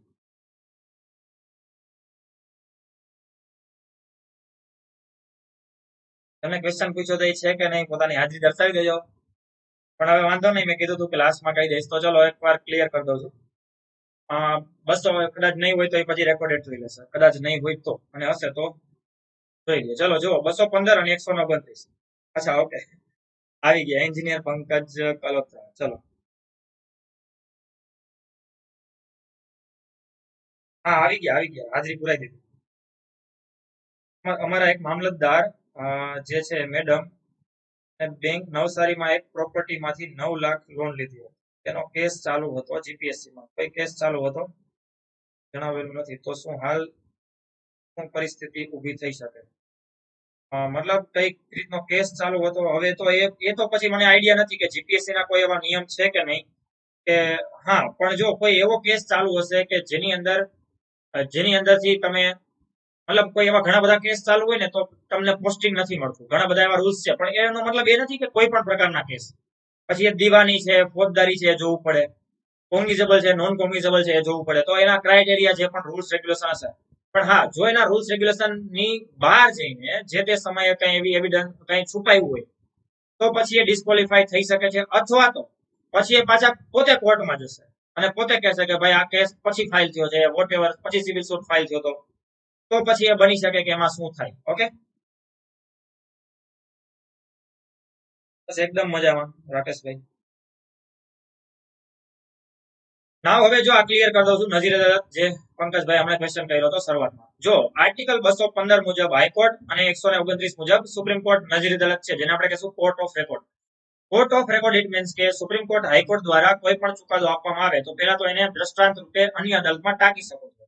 બીજું કે સુપ્રીમ કોર્ટ અને હાઈકોર્ટ દ્વારા આપવામાં આવેલા ચુકાદા એક રેકોર્ડ સ્વરૂપે સંગ્રહિત કરવામાં આવે છે, કે જે એક એવું એક આધાર પુરાવો છે કે જે સિમિલર ટાઈપના કેસની અંદર તમે એને દ્રષ્ટાંત રૂપે ટાંકી શકો છો. એટલે જનરલી ઘણી બધી વખત આપણે અનામતના ચુકાદા હોય તો અનામતના ચુકાદામાં કેમ ઇન્દિરા સહાની કેસ લઈ આવે, ઇન્દિરા સહાની કેસમાં આવું નહીં આવું બન્યું હતું તો એમાં આમ નહીં આમ હતું, તો અહીંયા પણ એનું વાયોલેશન છે. કહેવાનો મતલબ સુપ્રીમ કોર્ટ હાઈકોર્ટ દ્વારા આપવામાં ચુકાદા રેકોર્ડ સ્વરૂપે સાચવી રાખવામાં આવે, અન્ય અદાલતમાં એને દ્રષ્ટાંત રૂપે ટાંકી શકાય. એને કહેશું આપણે કોર્ટ ઓફ રેકોર્ડ નજીરી અદાલત. બીજું કે સુપ્રીમ કોર્ટ હાઈકોર્ટ ના અવમાનના એટલે કે જેને આપણે કહીએ કન્ટેમ્પ્ટ ઓફ કોર્ટ, એ પણ આ જ આર્ટિકલ મુજબ લાગશે 215 અને 129. ત્યારે સુપ્રીમ કોર્ટે કીધું હોય કે આમને નામ ન થવું જોઈએ, આમને નામ કરવાનું છે અને એનું વારંવાર વાયોલેશન થાય છે, તો કોર્ટ ઓફ રેકોર્ડ એ આમાં જ લાગશે. હવે એક એક્ઝામ્પલ તરીકે તમને સમજાવી દઉં, એક કેસ કહી દો ફટાફટ એટલે સમજાઈ જશે. જો 215 મુજબ એક કેસ વાત કરી દઉં. હાઈકોર્ટ પણ નજીર અદાલત છે જ, કોર્ટ ઓફ રેકોર્ડ છે જ. એક મધ્યપ્રદેશમાં એક કેસ બન્યો હતો, Madhya Pradesh public service commission, like આપણી જીપીએસસી. તો જીપીએસસી ની જેમ મધ્યપ્રદેશ પબ્લિક સર્વિસ કમિશનનો કેસ હતો. હું અહીંયા લખું છું કારણ કે અહીંયા વચ્ચે હું આડો આવી જઈશ. Madhya Pradesh public service commission versus Madhya Pradesh ગવર્મેન્ટનો કેસ હતો, જેમ આપણે જીપીએસસી હોય, ગુજરાત પબ્લિક સર્વિસ કમિશન. હવે મધ્યપ્રદેશ પબ્લિક સર્વિસ કમિશનનો એક કેસ એવો બન્યો હતો કે જેમાં જીપીએસસી ની જેમ મધ્યપ્રદેશ પબ્લિક સર્વિસ કમિશન છે એને પોતાની એક ક્લાસ 1-2 ની એક્ઝામ લીધી હતી કે જેમાં ઘણા બધા ક્વેશ્ચનમાં ભૂલ હતી, એરર હતી, બહુ મોટી મિસ્ટેક થઈ ગઈ હતી. જેના કારણે અહીંયા કેસ ચાલ્યો, લગભગ 2-2.5 વર્ષ કેસ ચાલ્યો અને ફાઇનલી મધ્યપ્રદેશ હાઈકોર્ટે એવો ચુકાદો આપ્યો કે જે કોઈ પણ એવી એક્ઝામ કે જે ક્લાસ 1-2 ની સનદી અધિકારીની એક્ઝામ છે, જો એની અંદર 10% વધારે પ્રશ્નો ખોટા હોય, તો 10% વધારે પ્રશ્નો ખોટા હોય ને તો પબ્લિક સર્વિસ કમિશને એક્ઝામ ફરીથી લેવી જોઈએ, રીકન્ડક્ટ કરવી જોઈએ. આવું કોણે કીધું હતું? મધ્યપ્રદેશ હાઈકોર્ટે. કોને કીધું? મધ્યપ્રદેશ પબ્લિક સર્વિસ કમિશને. શું કામ કીધું? તો કે ક્વેશ્ચન ની અંદર બહુ મોટી માત્રામાં ભૂલ હતી, એટલે એક માપદંડ નક્કી કર્યું. કોને? મધ્યપ્રદેશ હાઈકોર્ટે. કે પબ્લિક સર્વિસ કમિશન દ્વારા લેવાયેલી એક્ઝામની અંદર, જીપીએસસી ની જેમ કોઈ પણ પબ્લિક સર્વિસ કમિશન હોય એના દ્વારા લેવાયેલી એક્ઝામની અંદર 10%થી વધારે પ્રશ્નો ખોટા હોય તો એક્ઝામ રીકન્ડક્ટ એટલે કે ફરીથી લેવી જોઈએ. એક્ઝામ કેન્સલ કરો ને ફરીથી લો, કારણ કે આવડું મોટું બ્લન્ડર ન ચાલે, આવડી મોટી ભૂલ ના ચાલે કે જેમાં તમે પબ્લિક સર્વિસ કમિશન થઈને ક્લાસ 1-2 ની એક્ઝામમાં 10% વધારે પ્રશ્નો ખોટા છે. આ તો વિદ્યાર્થીઓની કારકિર્દી સાથે છેડછાડ છે, એના જેવું થઈ શકે ને. એટલા માટે આવો એક ચુકાદો આવ્યો. હવે જો જીપીએસસી ની વાત કરું, જીપીએસસી 2014 ની અંદર તમને ખબર છે એક ઘટના ઘટી હતી કે જેની અંદર 500 માર્ક્સની પ્રિલિમની એક્ઝામ હતી, જેમાં 42 માર્ક્સના પ્રશ્નો ખોટા હતા. 42 માર્ક્સની એરર હતી જીપીએસસી. આ 2014 ની વાત કરું.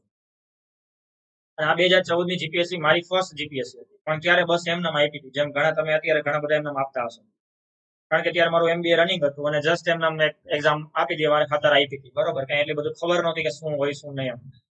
પણ એ જે 500 માર્ક્સની જીપીએસસી ની એક્ઝામ હતી ને, એની અંદર 42 માર્ક્સનું ખોટું હતું આઉટ ઓફ 500. અને આ 2014 ની જીપીએસસી તો આમે વિવાદમાં રહી છે. વિવાદમાં એટલા માટે રહી છે કે આની મેઇન્સના જીએસના પેપર એમસીક્યુમાં હતા, ડિસ્ક્રિપ્ટિવ હતું નહીં. સીધું મેઇન્સ પ્રિલિમ એમસીક્યુમાં, મેઇન્સ એમસીક્યુમાં, મેઇન્સના જીએસના બે પેપર એમસીક્યુમાં હતા. પણ આ જે 2014 ની જીપીએસસી હતી એની અંદર 500 માર્ક્સનું જીએસ હતું. 500 માર્ક્સના જીએસમાં ઇંગ્લિશ અને ગુજરાતી, મેથ્સ અને રીઝનિંગ હતું અને જીએસ હતું. ટોટલ 500 માંથી 42 પ્રશ્નો ખોટા હતા. તો 42 માર્ક્સનું જે ખોટું હતું એના કારણે બધા વિદ્યાર્થીઓ વયા ગયા હાઈકોર્ટમાં, ગુજરાત હાઈકોર્ટમાં ગયા. ભાઈ આવડી મોટી ભૂલ તો ન હાલે ને, કારણ કે આવડી મોટી ભૂલના કારણે અમારી કારકિર્દીનું શું. અને બીજું 2009 માં છેલ્લે જીપીએસસી આવી હતી, 2009 પછી આ 2014 માં આવી હતી. એટલા માટે અહીંયા તો ઘણા બધા ઉપર પ્રશ્નાચિહ્ન મુકાઈ જાય કે ભાઈ હવે આમાં અમારું કરશું શું, કારણ કે 42 પ્રશ્નો ખોટા કોના? જીપીએસસી. એરર કોની? જીપીએસસી. નુકસાની કોને? વિદ્યાર્થીઓ. 2014 થી લઈને 2016 સુધી આ કેસ ચાલ્યો. 2016 ના એન્ડમાં થતો 2017 ની શરૂઆતમાં મે બી લગભગ જજમેન્ટ આવ્યું કે જેમાં એવું સમાધાન નીકળ્યું કે 25 ગણા પાસ કરવામાં આવે. જનરલી કેટલા ગણા પાસ કરવાના હોય? 6 ગણા. પ્રિલિમ હોય ને, પ્રિલિમ માની લો કે 100 ની જગ્યા છે ક્લાસ 1-2 ની, તો પ્રિલિમમાં 6 ગણા પાસ કરે. 6 ગણા ઇટ મીન્સ કે 600. અને જે મેઇન્સ છે ને, મેઇન્સ ની અંદર 600 વિદ્યાર્થી બેસે, એમાંથી ઇન્ટરવ્યુમાં 300 બોલાવે. 300 એટલે જગ્યાના 3 ગણા. આવું હોય. પણ અહીંયા 25 ગણા પાસ કર્યા હતા. અને કટ ઓફ વયું કીધું 250. જે પેલા 300 ની ઉપર કટ ઓફ હતું, 310 સમથિંગ, 308 આસપાસ, એ 250 આસપાસ કટ ઓફ વયું કીધું. શું કામ? કારણ કે 25 ગણા પાસ કરવાનું કીધું એટલે. પણ આ કેસ 25 ગણા સુધી ચાલ્યો, 2-2.5 વર્ષ કેસ ચાલ્યો. આ બધું જ 2 તારીખમાં પૂરું થઈ જાય. શું કામ પૂરું થઈ જાય? જો અહીંયા 42 ની જગ્યાએ, જો સમજો નજીરી અદાલત કોર્ટ ઓફ રેકોર્ડ એટલે શું, જો અહીંયા 42 માર્ક્સની જગ્યાએ જીપીએસસી દ્વારા લેવાયેલી એક્ઝામમાં 2014 ની 500 માંથી 51 પ્રશ્નો ખોટા હોત અથવા તો 51 માર્ક્સનું ખોટું હોત ને, તો ગુજરાતના વિદ્યાર્થીઓના જે વકીલ હોત ને, વકીલ છે ને, એ એવો દ્રષ્ટાંત રૂપે કેસ ટાંકે કે અહીંયા જીપીએસસી દ્વારા લેવાયેલી એક્ઝામમાં 51 માર્ક્સનું ખોટું છે. અને Madhya Pradesh public service commission versus એના ઉમેદવારનો જે આ કેસ હતો કે જેમાં મધ્યપ્રદેશ પબ્લિક સર્વિસ કમિશન દ્વારા લેવાયેલી ક્લાસ 1-2 ની એક્ઝામમાં 10%થી વધારે જ્યારે પ્રશ્નો ખોટા હતા, ત્યારે મધ્યપ્રદેશ હાઈકોર્ટનું એવું કહેવાનું હતું કે જો 10%થી વધારે પ્રશ્નો ખોટા હોય કોઈ પબ્લિક સર્વિસ કમિશન દ્વારા લેવાયેલી એક્ઝામમાં, તો એક્ઝામ રીકન્ડક્ટ કરવી જોઈએ. અને અહીંયા પણ આવી પરિસ્થિતિનું નિર્માણ થઈ ગયું છે કે જીપીએસસી દ્વારા લેવાયેલી એક્ઝામની અંદર 10%થી વધારે પ્રશ્નો ખોટા છે, 500 માંથી 51 પ્રશ્નો ખોટા છે. તો અમારી પણ ગુજરાત હાઈકોર્ટને રિક્વેસ્ટ છે, વિનંતી છે, આગ્રહ છે કે મધ્યપ્રદેશ હાઈકોર્ટની જેમ જ ચુકાદો આપવામાં આવે અને ગુજરાતમાં પણ જીપીએસસી ને આદેશ કરવામાં આવે કે વિદ્યાર્થીઓને અન્યાય ના થાય, એક્ઝામ ફરીથી લેવામાં આવે. હવે આવું જો અહીંયા મતલબ એવું તરત થઈ જાય અને ઓટોમેટિકલી ઓલમોસ્ટ મોટા ભાગે આવું અનુસરતી હોય છે હાઈકોર્ટ. પણ હા, એવું ફરજિયાત નથી કે એને અનુસરે. નો અનુસરે તો ફરી પાછો લેન્ડમાર્ક ચુકાદો એ થઈ જશે જે હવે ગુજરાત હાઈકોર્ટ આપશે. પણ મોટા ભાગે આવું અનુસરતી હોય છે અને ગુજરાત હાઈકોર્ટ પણ એમ જ કહે કે ઓકે ડન કરીએ. તો પછી ઓલરેડી જેના ઉપર કથા થઈ ગઈ છે, 2-2.5 વર્ષ કેસ ચાલ્યો છે મધ્યપ્રદેશમાં, જ્યાં સેમ સિચ્યુએશનમાં 10% થી વધારે પ્રશ્નો ખોટા હતા, મધ્યપ્રદેશ હાઈકોર્ટનું એવું તારણ હતું કે એક્ઝામ ફરીથી લેવી જોઈએ, તો ઓકે અહીંયા પણ સેમ સિચ્યુએશન છે, 500 માંથી 51 પ્રશ્ન ખોટા છે, તો ગુજરાત હાઈકોર્ટ તરત ગુજરાત જીપીએસસી ને કહેશે કે એક્ઝામ ફરીથી લઈ લો ભાઈ, કેસ પૂરો, 3 જ તારીખમાં ચુકાદો આવી જાય. 2014 નો કેસ 2017 સુધી ચાલે જ નહીં. આને કહેશું આપણે કોર્ટ ઓફ રેકોર્ડ, કે જે ચુકાદા હતા એને રેકોર્ડ સ્વરૂપે સંગ્રહિત કરવામાં આવ્યા હતા, સાચવેલા છે, એને તમે દ્રષ્ટાંત રૂપે અન્ય અદાલતમાં ટાંકી શકો છો. હાવ ક્લિયર થઈ ગયું? સમજાણું તમને કોર્ટ ઓફ રેકોર્ડ નો મતલબ શું થાય? ક્લિયર છે?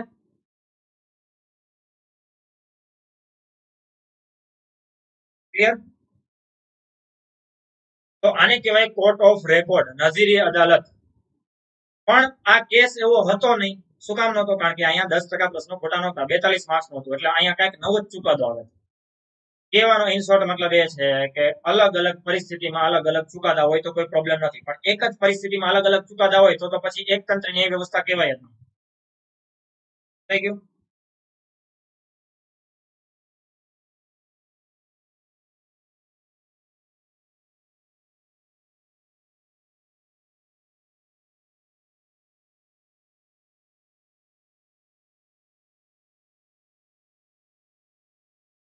શું કહો છો તમે?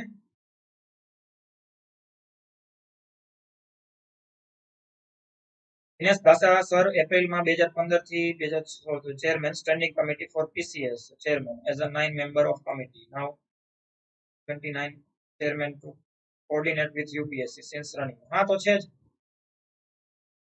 તો તમે પ્રશ્ન શું પૂછો મને?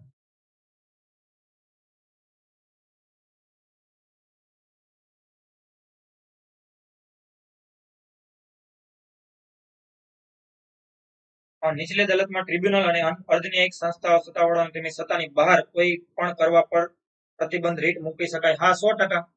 જો નીતિન જે છે ને મતલબ ટ્રિબ્યુનલ ભલે હોય, ટ્રિબ્યુનલના ચુકાદા વિરુદ્ધ તમે સુપ્રીમ કોર્ટમાં નથી જઈ શકતા, પણ ટ્રિબ્યુનલ કોઈ એવો કેસ ચલાવે છે, એનજીટી છે, કેસ કોના ચલાવવાના છે? પર્યાવરણના. પણ પર્યાવરણનો કેસ ન ચાલતો હોય, કોઈ બીજો જ કેસ ચલાવે છે, તો એના વિરુદ્ધ પ્રતિબંધ મૂકવા માટેની પ્રોહિબિશનની રીટ અથવા તો સર્ટ્યોરિટીની રીટ બહાર પડી શકે. ક્લિયર?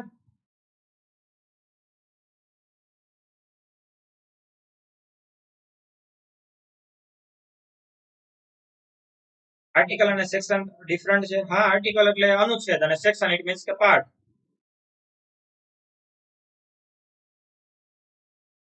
ક્લિયર? અચ્છા, ઓકે. એક બેન ને તમે બીજા કોઈને જવાબ આપ્યો છે. Okay, done. હા, શું કહેજો? નજીર અદાલત અત્યાર સુધી ગોખેલું હતું, આજે સમજ્યા પહેલી વાર. Thank you so much. હા, તો બસ સમજવાનું જ છે. આપણે સમજેલું હશે ને તો વધારે સારી યાદ રહી જશે. હા, દાસા સાહેબ ત્યારે ચેરમેન નહોતા. 2014 માં છે ને ચેરમેન નહોતા. ચેરમેન હતા આઈ થિંક જોશી સર ને હતી એમની, જોશી સાહેબ કરીને કોઈ હતા. એના ઉપર કોન્ટ્રોવર્સી થઈ હતી, એમના વાઇફ ને ચીફ ઓફિસર બનાવવા માટેની એક પ્રયત્ન થયો તો એના માટે ઘણી બધી કોન્ટ્રોવર્સી ઉભી થઈ હતી. ઓકે, દાસા સાહેબ આવ્યા પછી તો ભાઈ જીપીએસસી નું સ્ટાન્ડર્ડ કઈક અલગ જ બની ગયું છે ને. જીપીએસસી બહુ યુપીએસસી કરતા આગળ નીકળી ગઈ છે. ઓકે, હા કોઈ ક્વેશ્ચન હોય તો મને પૂછો. કોર્ટ ઓફ રેકોર્ડ નજીર અદાલત, તમને આ કેસ પછી સારામાં સારી રીતે સમજાઈ ગયો છે કે એનો મતલબ શું થાય? ક્લિયર છે?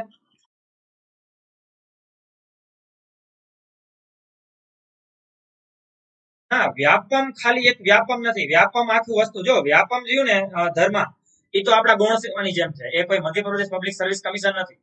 વ્યાપમ ઇટ મીન્સ કે એક જે આપણું ગૌણ સેવા પસંદગી મંડળ છે એવી રીતનું છે, એક બોર્ડ છે.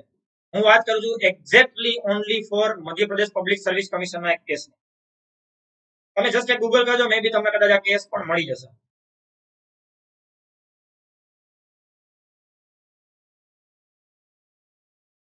તમારો ક્વેશ્ચન બાકી છે તો એક ક્વેશ્ચન પૂછી લો ને મને. સ્મિતા ઠાકોર, કદાચ એક ક્વેશ્ચન ઉપર વયો ગયો હશે મે બી, મને કારણ કે કોમેન્ટો બધાની ઉપર વહી ગઈ હશે તો મળતો નથી. જોઈ લઉં છું, ચલો 1 મિનિટ.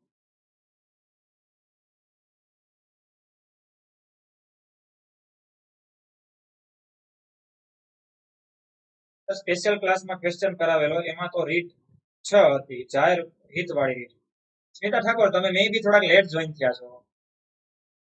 હા, તમે લેટ જોઈન થયા છો. મેં શરૂઆતમાં પહેલા એ ક્લિયર કર્યું છે, તમે જોઈ લેશો થોડુંક શરૂઆતનું 15 મિનિટનું, કે વધારાની 6 રીત છે કઈ રીતની મેં તમને ક્લિયર કરી દીધું છે.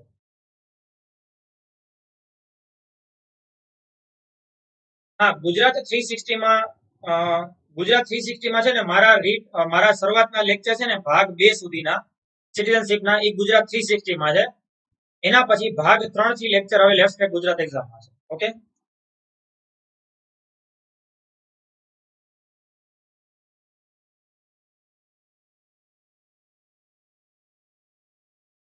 તમે શું પૂછો છો સર? પ્રોહિબિશન કોર્ટના નિર્ણય પહેલા રીટ થઈ શકે?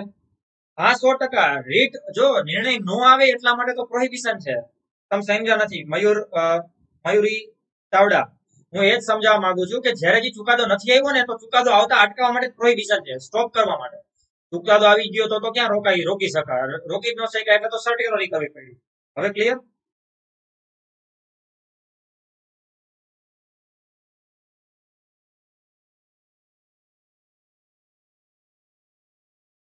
હાઈકોર્ટ 214 મુજબ હાઈકોર્ટની સ્થાપના છે. હું તમને 215 મુજબ છે ને કોર્ટ ઓફ રેકોર્ડ કહું છું. પ્લીઝ મિસઅન્ડરસ્ટેન્ડિંગ ના ઉભી કરો યાર. 215 મુજબ નજીર અદાલત છે, કોર્ટ ઓફ રેકોર્ડ છે, હાઈકોર્ટની સ્થાપના નહીં. હા, હાઈકોર્ટ છે 215 મુજબ કોર્ટ ઓફ રેકોર્ડ અને 129 મુજબ supreme court court of record છે. હવે ક્લિયર?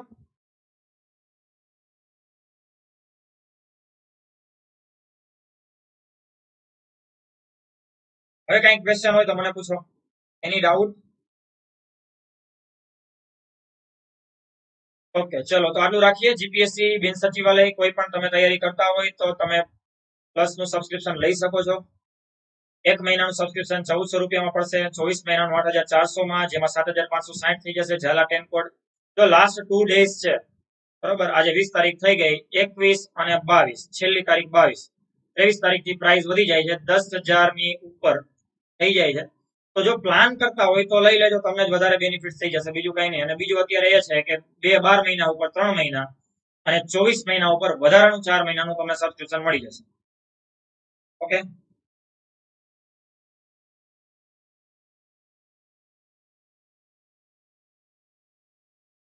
ચલો તો આટલું રાખીએ.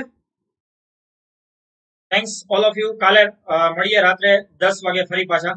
આપણે લેટ્સ ટેક ગુજરાત એક્ઝામ ઉપર અત્યારે આપણે ફરી પાછા કન્ટિન્યુ રાખીએ છીએ. મેં તમને કીધું ને વચ્ચે એક દિવસ નહીં, તો જસ્ટ ઓનલી એક ગુરુવારે લેક્ચર નહીં હોય, બાકી તો ઓલમોસ્ટ દરરોજ હશે. અત્યારે આપણે એવું રાખીએ છીએ.